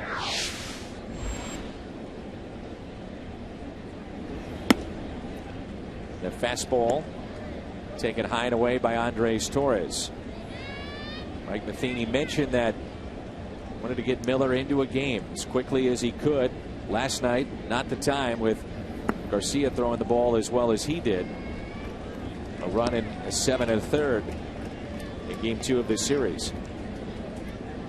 Well, the first time you watch Shelby Miller throw, you can see how the ball just jumps out of his hand. He throws a very easy, smooth, hard fastball. Nice play by Tony Cruz.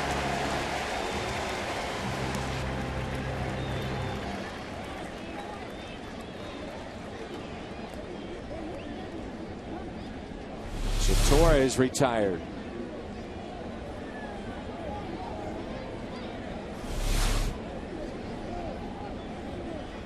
Miller, at one point in the season, they're actually going to throw that baseball out of play here. Not sure what Terry Collins is arguing, whether he thinks that ball may have touched the screen, maybe. I think that's what he is arguing about. He thinks he saw it touch the screen, perhaps. Not happy about something, but Shelby Miller at one point in the year was really reluctant to use his off-speed pitches, and it got to the point where the Cardinals minor league coaches called all of his pitches for him, and they felt like, look, we got to show you what we mean by how you use your curveball and when you use your changeup. But he really has come on the last couple of months. Now they're going to talk about it.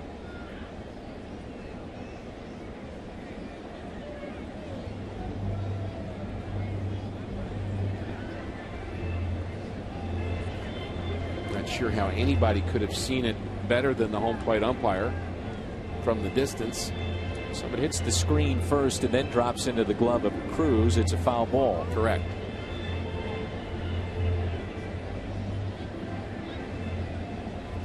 And Rick, let's talk a little bit more about Shelby Miller and what the Cardinals saw in the rise to get the call up in September.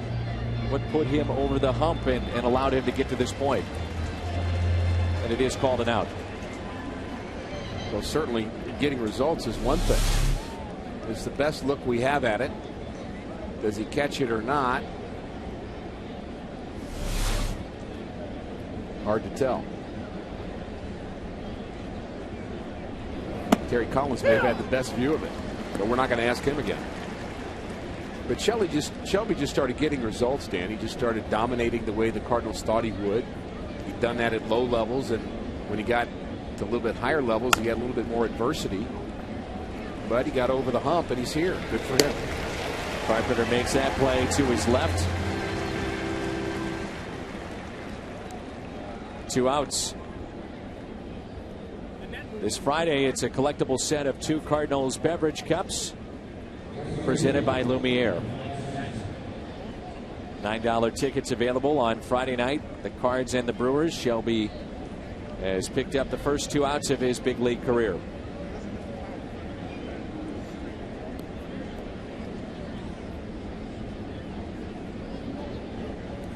Mike Baxter has had a good game. Pair of hits. Leadoff spot. He's 2 for 3.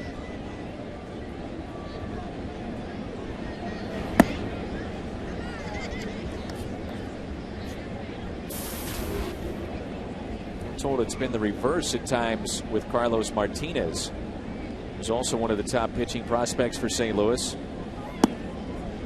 They want him to throw that fastball a little bit more. And he has hit triple digits at times in the minor leagues.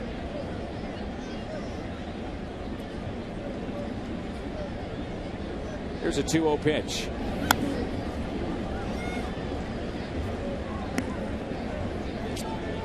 Saw John Gooch today, and we talked some about Oscar Taveras, one of the other great prospects that the Cardinals have at this point, who's a center fielder in Double-A, and in some ways really big league ready already. He's a guy that has a lot of tools, good speed, good outfielder.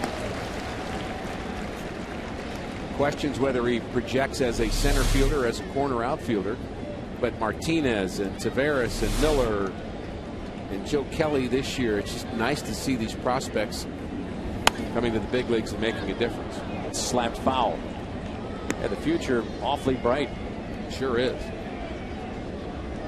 Big hit in this game, Ike Davis. With his 26th home run, now tied for 5th most by a first baseman in Mets franchise history. Carlos Delgado hit 38 twice. Dave Kingman 37. And Eddie Murray and Mo Vaughn. Fastball and a strikeout for Shelby Miller. His first strikeout in the big leagues and a 1-2-3 appearance in his debut.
So right here on FSN, Miami takes on number 22 K-State. Then Rice and Kansas here on FSN. 12th ranked Wisconsin heads to Oregon State on FX. Coverage of college football continues Saturday on FSN and FX. So a nice debut for Shelby Miller. Strike at the knees to Lance Berkman.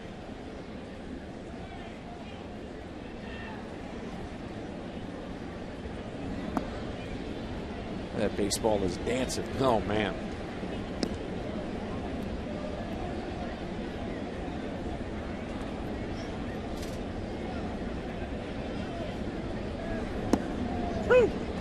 Sometimes you'll see a manager take out his big stars in a lineup against a knuckleballer to make sure that bad habits aren't formed in that game. Maybe you go into a slump because of what you've seen. As Berkman pops it up, tough play near the dugout, and great effort over there. Sliding Turner. You applaud the effort.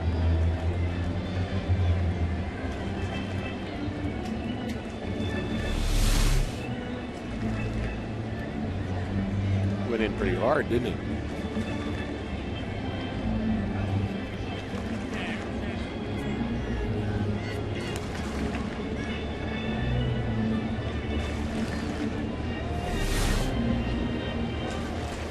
One and two, the count on Berkman.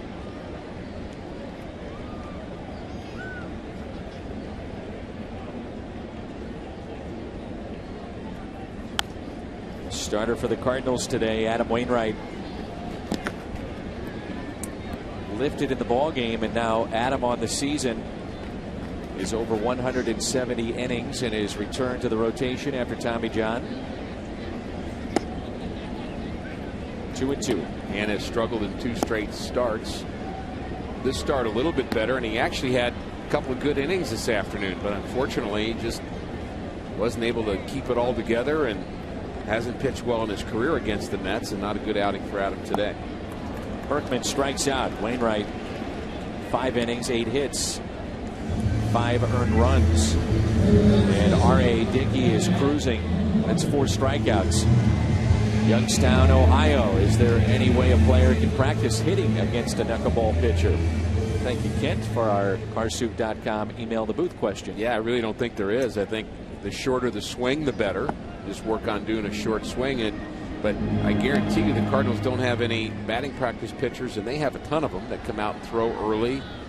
And they'll have some left-handed guys and some right-handed guys, but none of them throw knuckleballs that you can kind of work on. And I'm not even sure you'd want to do that, because you get so used to seeing the ball do different things, and then all of a sudden the next day you got to face a 95-mile-an-hour fastball, and you're late on everything. Turner with the catch, and there's 2 away. I'm sure you've seen that some of the best knuckleballers are catchers or infielders when they're always playing catch and messing around. Oh yeah, infielders always had the best knuckleballs, just throwing it. Pitchers tend to get, you actually have to throw it with a bit of a stiff wrist, and most pitchers like to get a lot of whip when it comes to their wrist, and so to push the baseball requires you to be stiffer, and so infielders can do it, pitchers can't generally throw knuckleballs.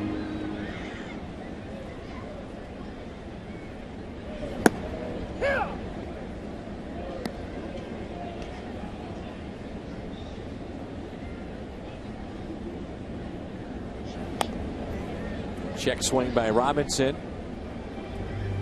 Shane Robinson is flied out to right and also grounded into a double play, and the highest speed range of 84 miles an hour from R.A. Dickey. There's a strikeout. That's number 5. Is he cruising to a Cy Young award? It's 5-1 Mets.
Leading St. Louis. Day baseball from Busch Stadium. Update here, the Phillies and Cincinnati Reds. Papelbon picking up the final out, and the Phillies defeat the Reds by the score of 6-2. Our ball game from the St. Louis perspective. Adam Wainwright is homered, but was knocked out of the game, so the Cardinals stand right now currently 8 games out in the Central, and I think at this point, Rick, even though we saw the great comeback and it's only September 5th, we are squarely, Mike Matheny wouldn't say this, but we are squarely looking at the wild card. Agreed? Well, I think we have to start thinking about that. There's no question. And, you know, I think the team and Mike Matheny both have to start, or always will think about the division. That's kind of the way it is. But you just win day after day. That's what Mike continues to preach. He doesn't even like to think about series. He just likes to think day after day. And I think from a fan's point of view, we can start looking at Atlanta, try to catch them. It'd be nice to be able to host that wild card game instead of go on the road somewhere to play it. You're going to have to work hard to hold off the Dodgers.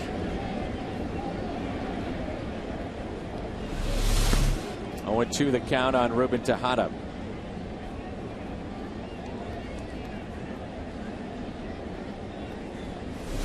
Pretty simple delivery there from Shelby.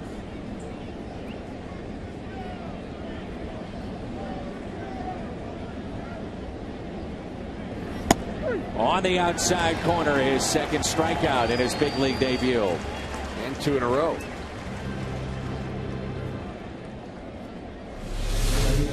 This fastball hugs the outside corner.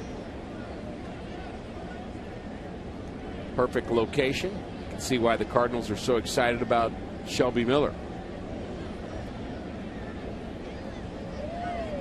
It's just been a year where we've seen a ton of young talent make their debuts in the big leagues. And I'm not sure if it's what organizations now are more leaning towards pushing young pitchers and players, but this season it seems like more than ever we've seen young players getting their debuts and making an impact once they're here at the big league level. Good changeup there from Miller. 1-1 is a base hit. Daniel Murphy with a base hit, the first allowed by Shelby Miller. One of those young players making an impact. We saw Lance Lynn last year and this season, whether it be in the rotation or bullpen, it's Joe Kelly. He's been fun to watch. Sure has. He's one of those guys that you could think about moving back to the bullpen if necessary. There's no real rush to do that or need to do that. I like him in the rotation, frankly, but he's a guy that can pick up strikeouts because of his plus fastball.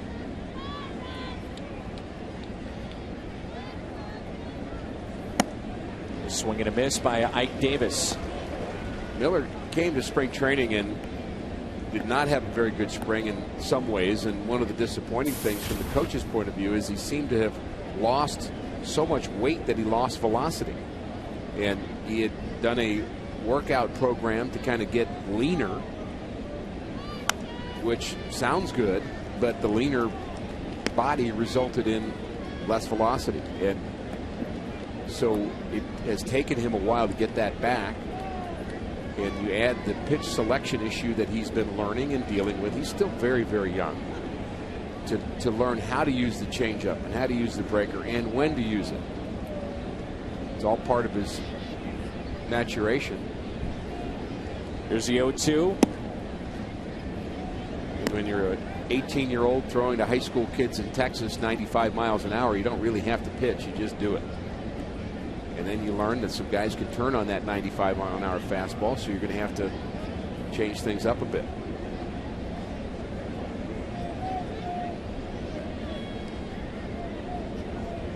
George Kissel, and I love to go back to George Kissel, Dan, as you know, my respect for the longtime Cardinal teacher, coach, scout.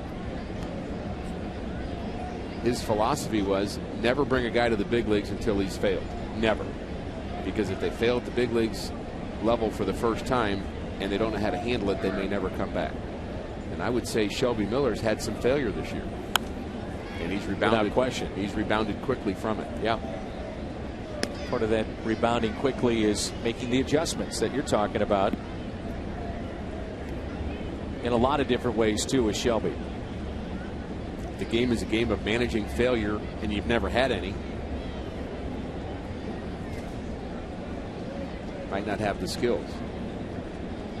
1 ball and 2 strikes. Murphy is the runner at first.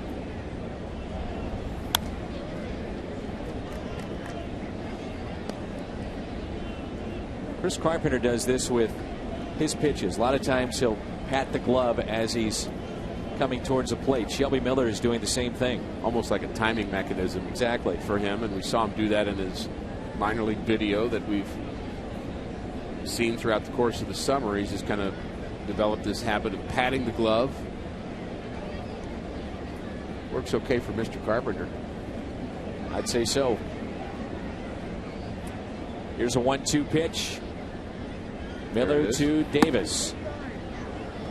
Just missed.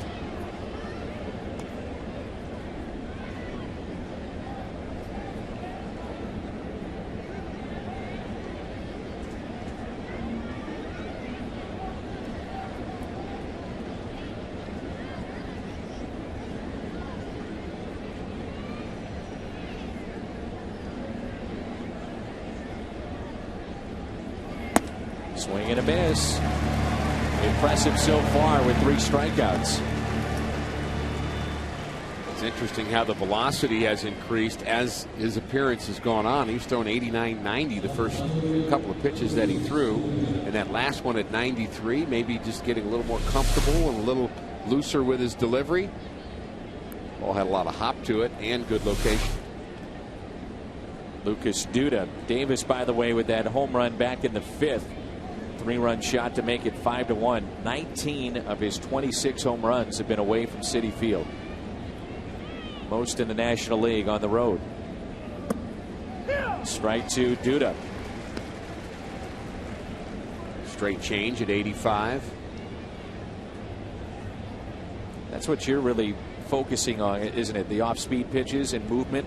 And the command of them and throwing them for strikes and getting outs with them. Not just having the ability to throw them and the will to throw them, but getting results with them. That pitch at 94. I was taken back by that a little bit too. Those first few pitches were in the 80s, and we've heard about this high velocity that he can get it up to 95, 96.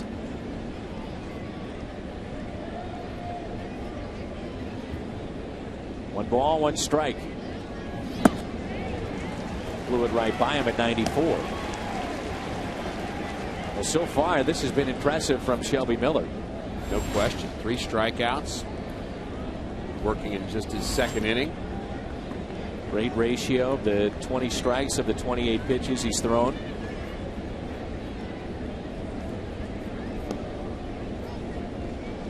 Here's a 1-2. Got him on the outside corner. He strikes out the side. His 2nd inning working in the big leagues. That's 4 in the afternoon for Shelby Miller. Nice debut.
Sunday, September 9th.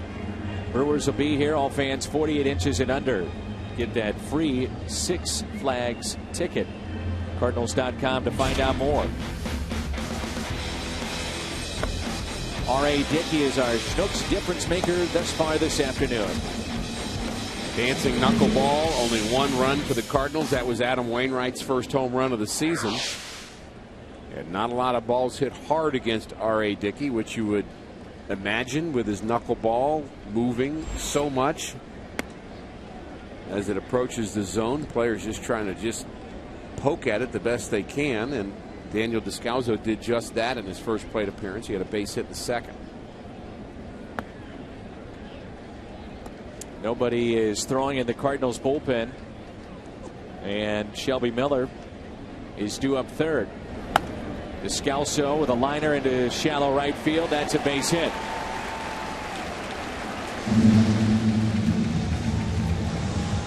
Second hit for Daniel against R.A. Dickey. Adrian Chambers steps to the on-deck circle. He'll bat for Shelby Miller. And Victor Marte starts to throw again. He's been up a couple of times.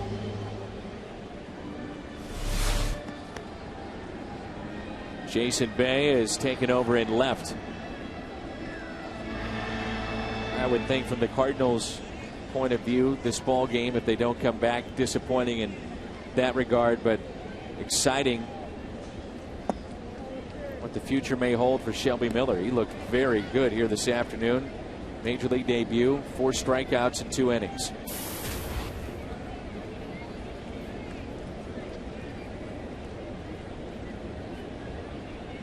Runner at first. 1-0 pitch to Cruz.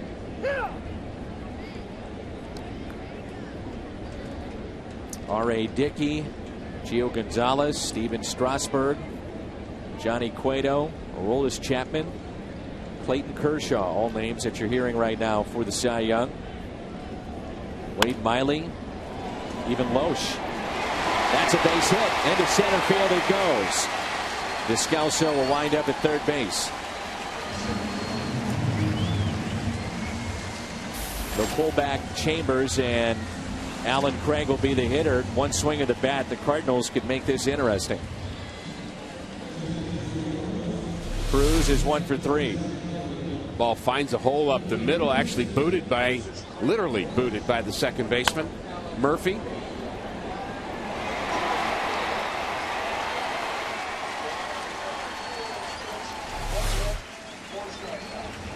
So the strong Cardinal bench, which includes Freese, Craig, Molina. And the choice, at least here in the 7th inning, is Alan Craig.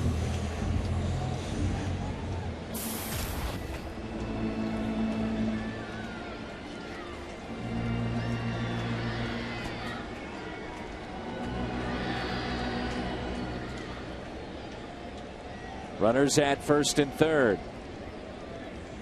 First pitch to Craig. Taken low and outside. Top of the lineup for St. Louis. John Jay is on deck. Shelby Miller has given his new team a chance to win this game this afternoon. 2 solid innings out of the bullpen. 2-0. John Roush, and also a lefty getting loose. Josh Edgen. Saw him in game 1. 2-1.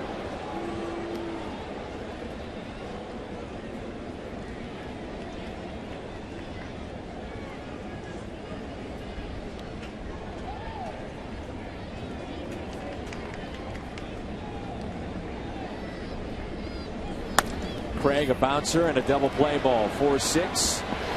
Run does score. That makes it 5-2. So 4-6-3 double play and no RBI for Craig. Bases empty, and in steps John Jay with 2 down.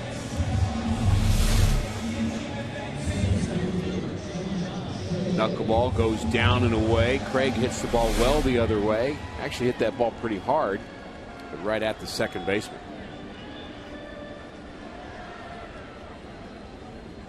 Time is called. almost in mid-pitch.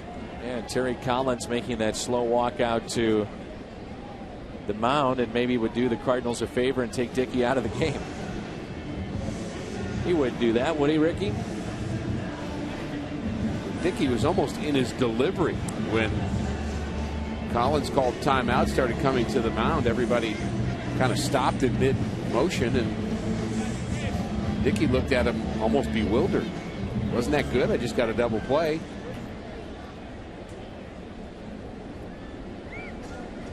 Still looks a little bewildered. John Jay is 1 for 3 this afternoon. Cardinals trail 5-2 here in the bottom of the 7th.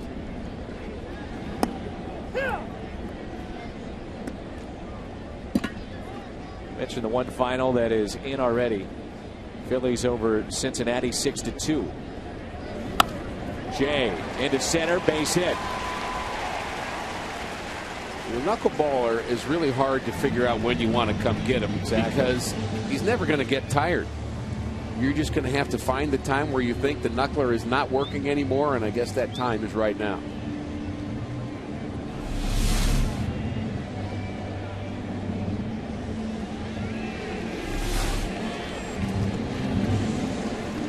So again, R.A. Dickey puts the Mets in a position to win one of his starts. A chance to pick up win number 18 for his season.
At first, Dickey is out of the ball game, and now it's the lefty Edgin. Chevy called to the pen. He had a scoreless inning in game 1. Struck out Daniel Descalzo in that game and showed a good slider, good fastball. And the Cardinals will go to their bench one more time, and they've got some more power on that bench. This time it's David Freese. So Freese will pinch hit for Schumacher. And I, for one, am happy to have R.A. Dickey out of this game. Just with you. It almost immediately gives you a sense that you can win this game. I agree. As I said, I think you may be doing the Cardinals a favor by taking him out. And that's nothing against the Mets bullpen, which has been decent of late.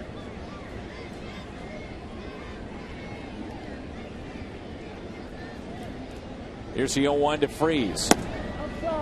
1 ball, 1 strike. Beltran is on deck. The runner at first is John Jay. Mentioned the potent bats coming off the bench for Mike Matheny today. Strike 2 on David. Dickey can only watch. He did not look to be very happy at all about coming out of this game. And sometimes it's a matter of him not being happy with himself, and other times not happy with his manager's decision. And sometimes both. 2-2. Mention how this lefty, 30th round pick, is advanced now to the big leagues. Signed for just over $1,000. The 2-2. Freeze strikes out. Caught looking. Cardinals strand a runner. St. Louis has stranded 6 this afternoon. They trail 5-2. Dickey looking for win number 18.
Midwest, let's go to our studio. And Pat Parrish standing by with a Bomberito Sports Update. Pat?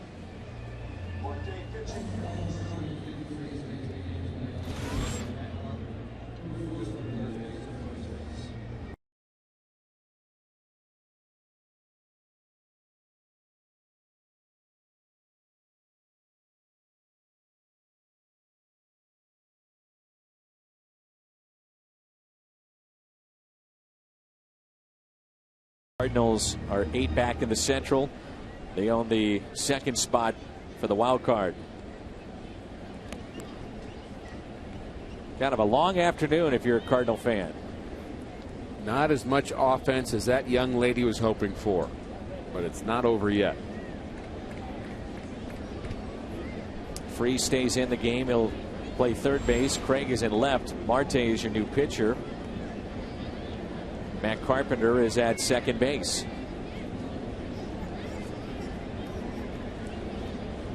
So Dickey knocked out of the game. This is Justin Turner. First pitch out to deep left center field. And this ball is off the base of the wall. Backing up, John Jay. Hit off the concrete there in that lower part of the wall. And it's a leadoff double.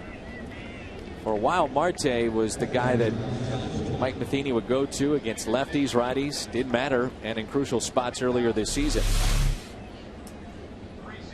Marte throws hard. This pitch middle in, and he jumps on it. Marte did give up 6 home runs in his 38 innings when he was with the Cardinals early on. 43 games out of the bullpen. Had some really good spots, and you're right, he was the jam guy for a while. The guy that could just get the inherited runners, or leave them on base, I should say, and then things started to fall apart a bit for him, and he was sent back to AAA to get back on track. Line on Dickey today, 6 2/3, 2 runs, 8 hits, walked 1. He strikes out 5. 103 pitches for Dickey today. Ground ball to the right side that's foul. So if you're looking at where he is positioned currently, Dickey is now at 198 innings, just 1 back of Clayton Kershaw for the league lead. He's at 195 strikeouts, which ties him with Steven Strasburg and just 6 back of Kershaw, and his ERA will stay in the top 3.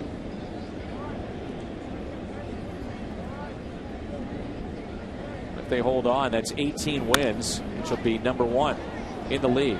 Backhanded by Carpenter. Tough play. Safe at first. So Tolle is aboard with a base hit, his second hit.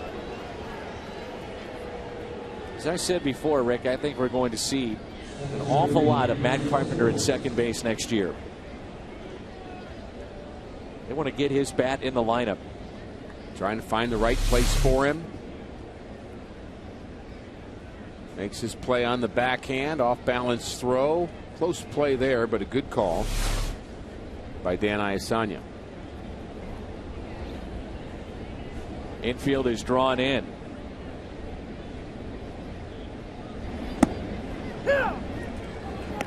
Just watching here, Descalso is actually helping out Carpenter.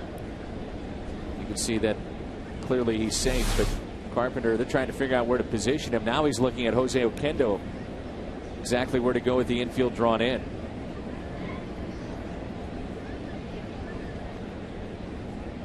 Here's the 0-1. And it's stopped by Descalso. Gets up and fires. Not in time. Keeps it on the infield. A run scores, and it's back to a 4-run lead.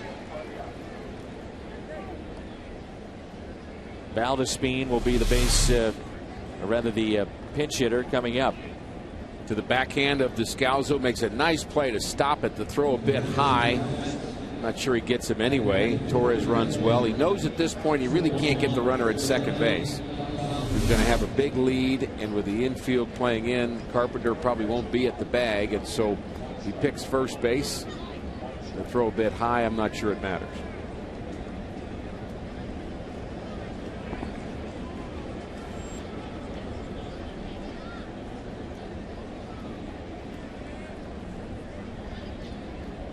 So Mike Matheny to the mound again, and we will now see the Cardinal left-hander Mark Zepchinski when we come back. 6-2 New York.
Game against the Mets here on an overcast afternoon at Busch Stadium. The Cardinals trailing 6-2. They've been out hit 12-8 by the Mets.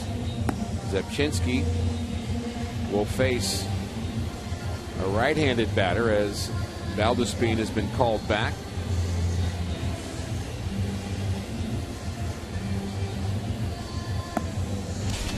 And we'll look at our Nissan drive of the game. Adam Wainwright delivers it. A home run, his first of the season. That's all the Cardinals offense through the first 6 innings. Redbirds picked up one more in the 7th, but that's all they could get off of R.A. Dickey, who's looking for victory number 18 here this afternoon.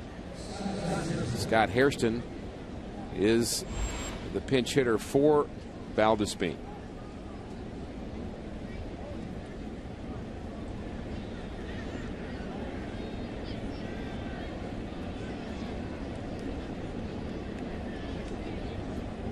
Runners at first and second. Nobody out. 6-2 Mets. First pitch by Zepchinski. Taken for a ball low and inside. And what you look for with Zepchinski is just throwing strikes. Getting ahead. Then he can get nastier from there. He has a good changeup, good slider, his sinking fastball, but working from behind far too often. 1-0 pitch. 2 balls and no strikes. 3 consecutive hits to start the inning against Marte. Run is scored. That's Torres at first.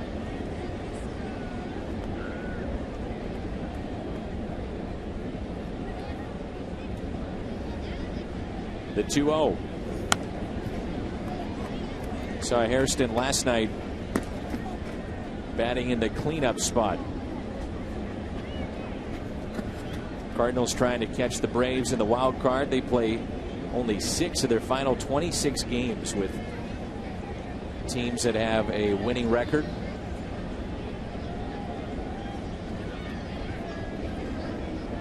Much different than a year ago. 16 of their final 26 were against teams that had an above 500 record. Can they turn 2? Carpenter, nice turn. 6-4-3 on the double play. This copyrighted telecast is presented by the authority of the Cardinals. It may not be reproduced or retransmitted in any form. And the accounts and descriptions of this ball game may not be disseminated without the express written consent of the world champion St. Louis Cardinals. Jim Hayes is here. Pat Paris, Rick Horton, Dan McLaughlin, and a 6-2 lead for the Mets here in the top of the 8th. Cardinals seem like they were out of this game. Then R.A. Dickey leaves the game. It's 5-2, and you feel like, hey, just maybe Cardinals could pull this one out. Then the top of the 8th, 3 straight hits off of Marte, and you think you're out of it again. And then the double play ball that Zepchinski gets, and it gives you life again. The ebb and flow of a game emotionally. For a fan and for a player. Raj continuing to throw in the bullpen for the Mets. Cardinals have Beltran, Berkman, Carpenter due up.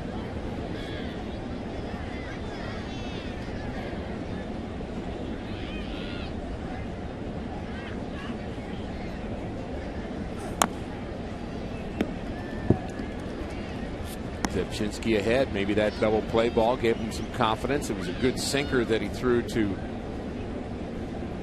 Hairston. No question, Zepchinski has the ability to contribute. We saw him do it. 1-2 pitch. 2-2. Yeah, this time last year, one of the most important pieces to that bullpen.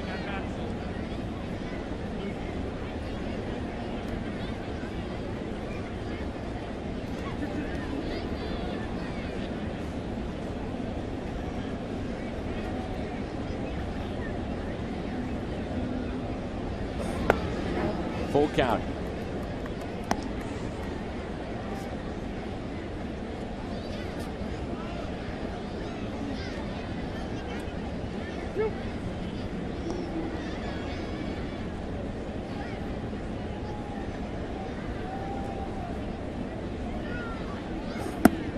And it's a strikeout for Zepchinski.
brought to you by Budweiser. Great times are waiting. Grab some buds.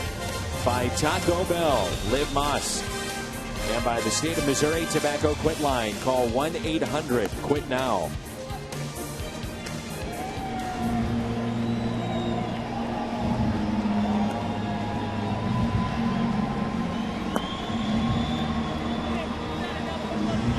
A 6-2 lead for the Mets here in the home half of the 8th. Crowd today of 30,090. 30090. And there's a look at the numbers for John Roush. ERA that's under 3 in this day and age, Rick. That's pretty good. You'll take that. In his last 27 games, it's under 1. Always had good stuff. Been a closer at times in his career. Big, tall right-hander. Ground ball that's hit to second, and Beltran retired.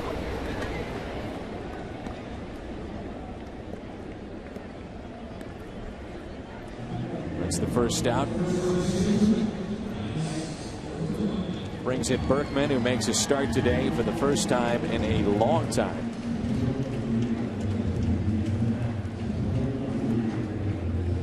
Game certainly still in reach for St. Louis, down by 4 in the 8th inning. But you get the sense it may have to start right here with Lance Berkman.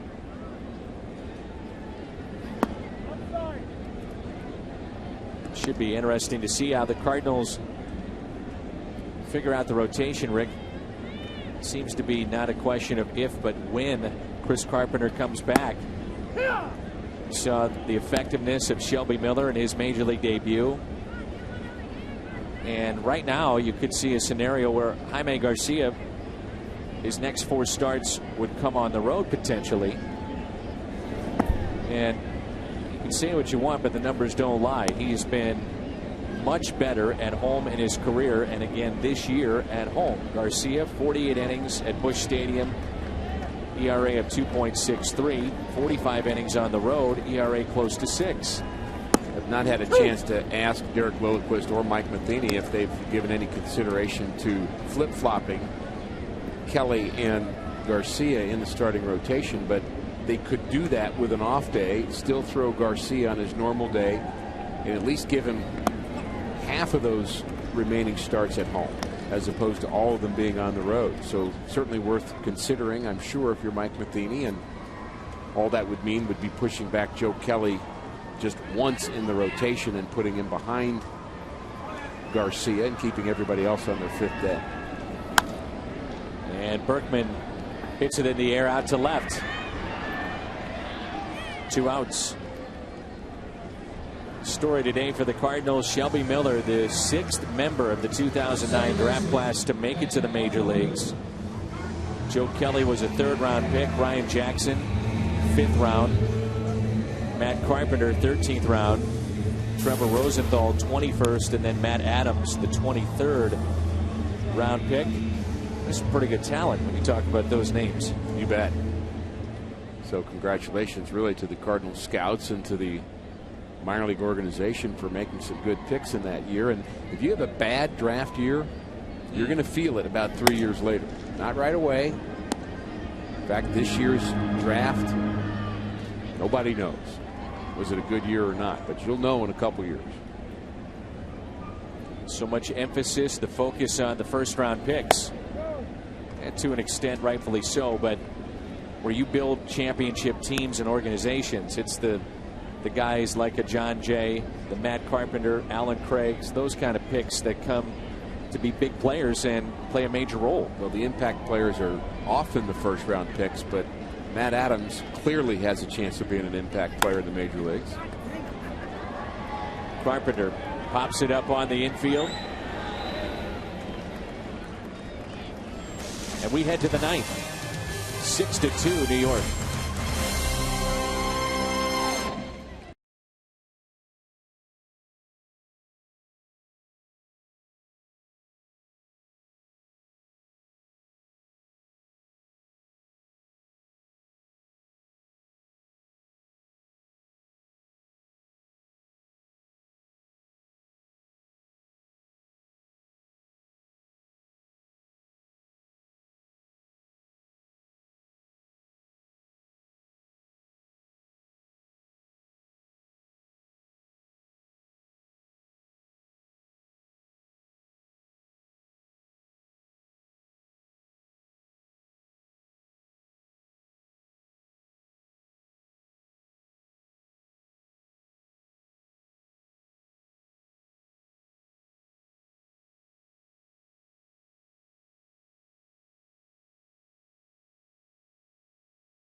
As we head to the ninth in St. Louis, coming up after the game on the post-game edition of Missouri Lottery Cardinals Live, Pat and Cal are at Lumiere Place. A rough afternoon for Adam Wainwright. Cal looks at why. What an impressive debut, a big league debut for Shelby Miller. They'll look at that, plus another edition of Mic'd Up. Sam Freeman on to pitch for the Cardinals. We send it back to the booth, and Dan and Rick, guys. Sam Freeman, 6-2 lead for the Mets. Thank you, Jim. We'll see you on the post game. More changes for the Cardinals. Freeman is in to pitch. Craig is at first now. Chambers takes over and left. Started out as a very overcast day here in the Midwest and a lot of rain in the area. Tarp on the field.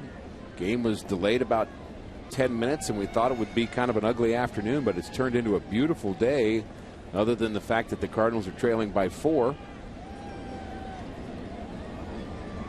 Blue skies, bright sunshine, starting to heat back up again. Sam Freeman gets his second appearance in this series. Take away a couple of things. Cardinals' perspective of this game. Number one, Shelby Miller. And the other was Zipchinski getting a double play and then a strikeout. Very positive, both of them. Good to see Lance Berkman get 4 at-bats in a game. Picked up a hit and 4 trips to the plate.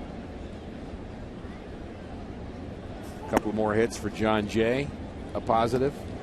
What he's done in that leadoff spot. Daniel Descalzo continuing to improve on the offensive side, especially. A couple more hits today, filling in for Rafael Furcal. So there's always some good signs, but unfortunately not enough of them today. This has a chance to be just a fantastic finish across all of Major League Baseball, and Cardinals right in the thick of things of the wild card of the National League. And because it's the Yankees and much of the focus is on New York anyway, the Yankees are collapsing right now. Baltimore is 24-10 since July 28th. They were 8.5 games out at that time, and they start today, September 5th, tied with New York. Well, Tampa's just beat up on the Yankees in that series, so now Tampa Bay, of course, is still in it too, and Baltimore tied with New York on September 5th. Who would have thought that?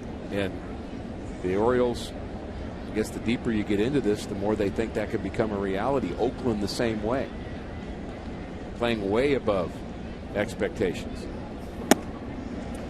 Strikeout for Freeman. Take a look at our player of the game. R.A. Dickey could win the Cy Young this year. Our Budweiser player of the game, and if they hold on, it's win number 18 for R.A. Dickey.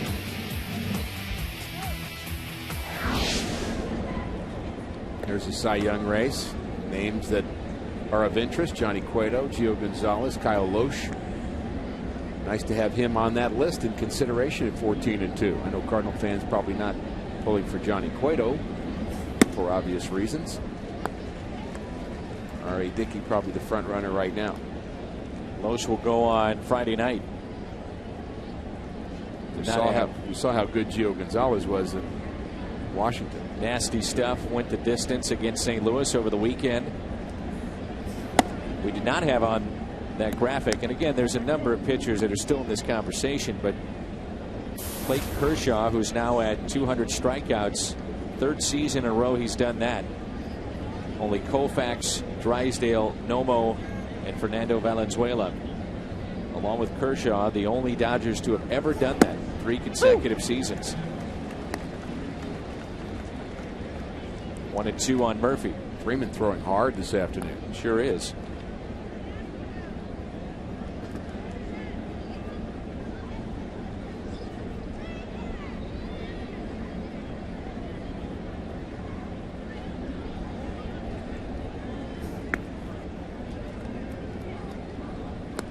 To finish up on the Orioles, last time they were in a position like this was 1997. We talked about that, Rick, last night.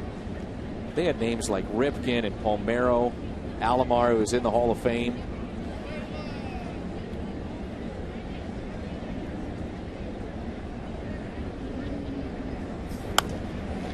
As you break down what Buck Showalter and their front office has done, they've made a few changes, but pitching always seems to come down to that. They've only allowed 28 runs in their last 11 games. They've gone 9-2. Yeah, pitching's really the difference. Their lineup is good, but not great. Adam Jones, Nick Markakis, Matt Wieters. Quality players. I see Nate McLeod's getting a chance to play with them a lot. He's played well. Starting quite a bit after a couple of failed attempts at comebacks here in the National League. Atlanta and back to Pittsburgh again.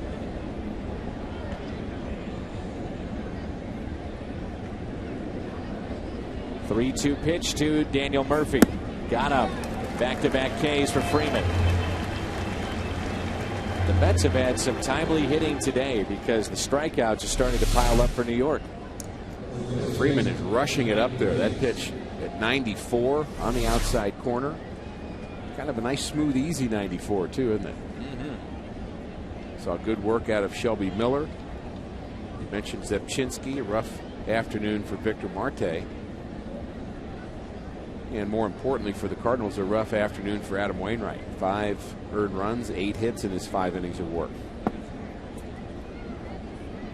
It's hard to believe you could have a postseason that would not include either New York team or Boston. That may happen this year. And Philadelphia. Good point. Of late. Yeah.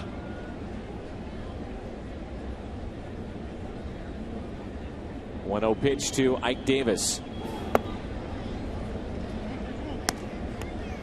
Davis, a 3-run homer off of Wainwright back in the 5th, made it 5-1.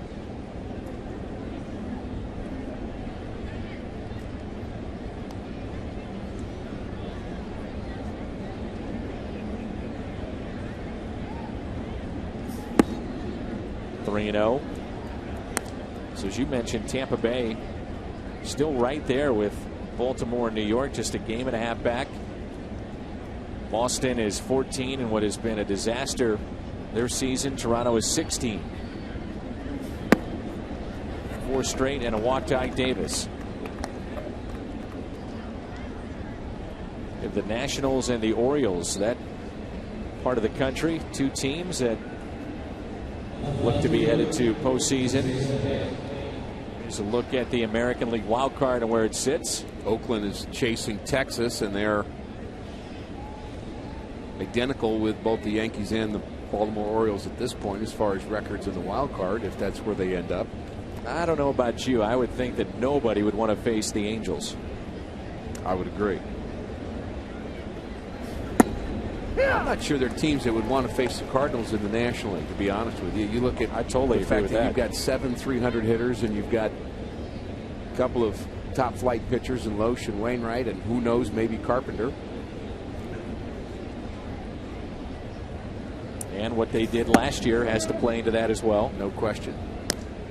And I still believe that the Phillies are a team that are no fun to play, no matter what their record says late in the season with the arms they have. So I think teams certainly feel that same way about St. Louis.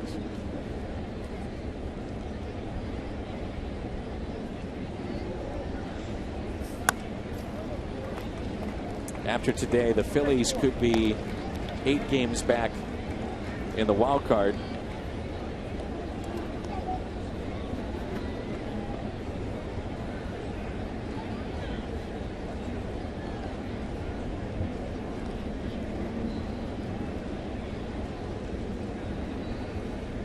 One ball and 2 strikes on Jason Bay. Strikeout. Freeman strikes out the side. Bottom of the 9th rolls in when we come back.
Banged out 12 hits. Cardinals with 8 base hits. Shut down by R.A. Dickey.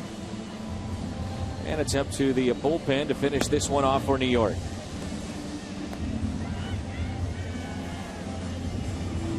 This is Frank Francisco, 23 of 26 save department this year. And he's not really thought of as kind of the overpowering classic closer kind of pitcher. He's been good more than bad, but his numbers, I guess I would say, pretty average for a closer. Does have 23 saves on the season. Offensive hero for the Mets today, Ike Davis. Mentioned earlier, 19 home runs on the road of his 26. It's most in the National League. Bullpen last year had an ERA collectively for the Mets around 5. They went out and got John Roush, Frank Francisco, Ramon Ramirez. We saw him last night. There's Adrian Chambers. Look back at that moment when Ike Davis hit that 3-run home run off Adam Wainwright, and really Wainwright looking to get a double play there. Maybe he gets out of the inning, and you're looking at a 3-2 game at this point. You mentioned it last night, the speed of Chambers scoring from second base, and it definitely caught your eye. No question. He is a exciting player. We also loved his arm in the outfield. He made 2 very strong throws. Something he's worked on.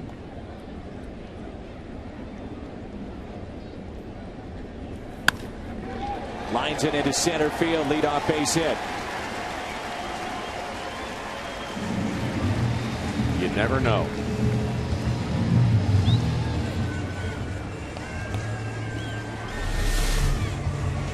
Nice short, quick stroke.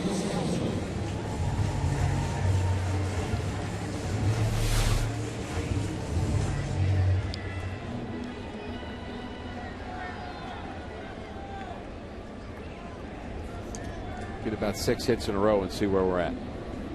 Here's Descalso, the shortstop today. Fastball taken for a ball high. On the air on Friday night at 6:30.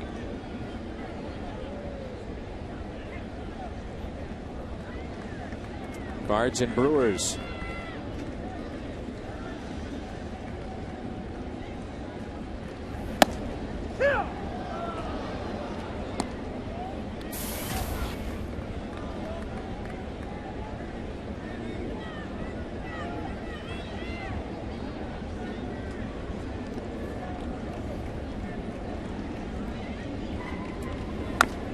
Yadier Molina has moved to the on-deck circle.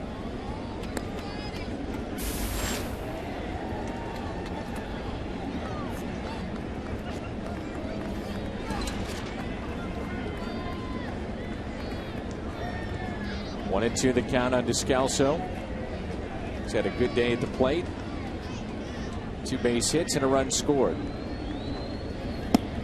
Cardinals with a larger September bench, and they've used most of it. Haven't seen Cosma and Anderson, and don't expect to see Matt Holliday.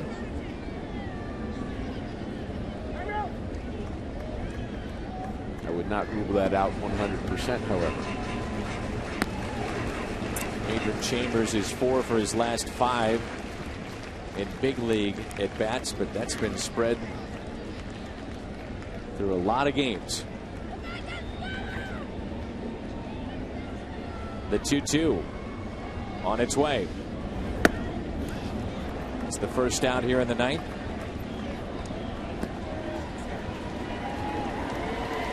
Nice round of applause for Yadi.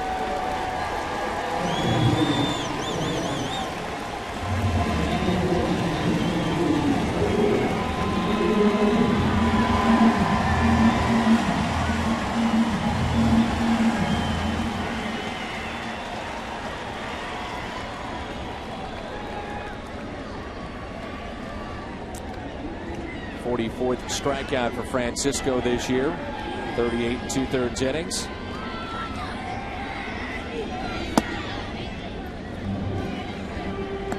Chambers has an absolutely huge lead initially, and then his secondary lead takes him at least a third past the bag at first towards second.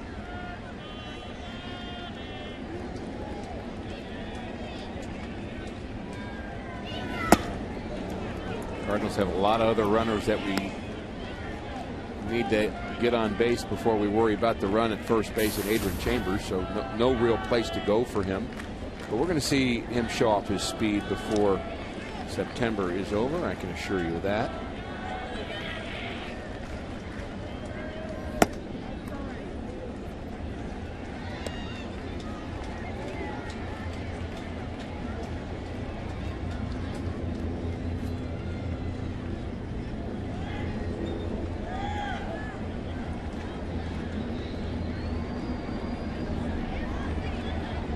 Two and one the count.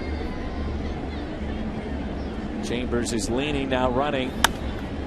Pitch is popped up, and Chambers has to get back to the bag at first. They may appeal this and go to second for a double play. He did not retrace his steps, and he is out. Ball game comes to a close. Yeah, they had it right. He rounded second base, did not retrace his steps properly, and in doing so, it's a double play. Chambers was off with the pitch. He touches second base. Now he gets off of second base, so he has to touch the bag again, and he doesn't. Shortstop was right on that. A funny way for this game to come to a close. The Cardinals not enough offense, and unfortunately, Adam Wainwright picks up loss number 12. It's kind of par for the course of this series, a base running play like that, as you get a look at the updating standings for St. Louis. Cardinals are certainly still in it. The wild card well within reach. Would have been nice to sweep the Mets, however. Dickey wins his 18th.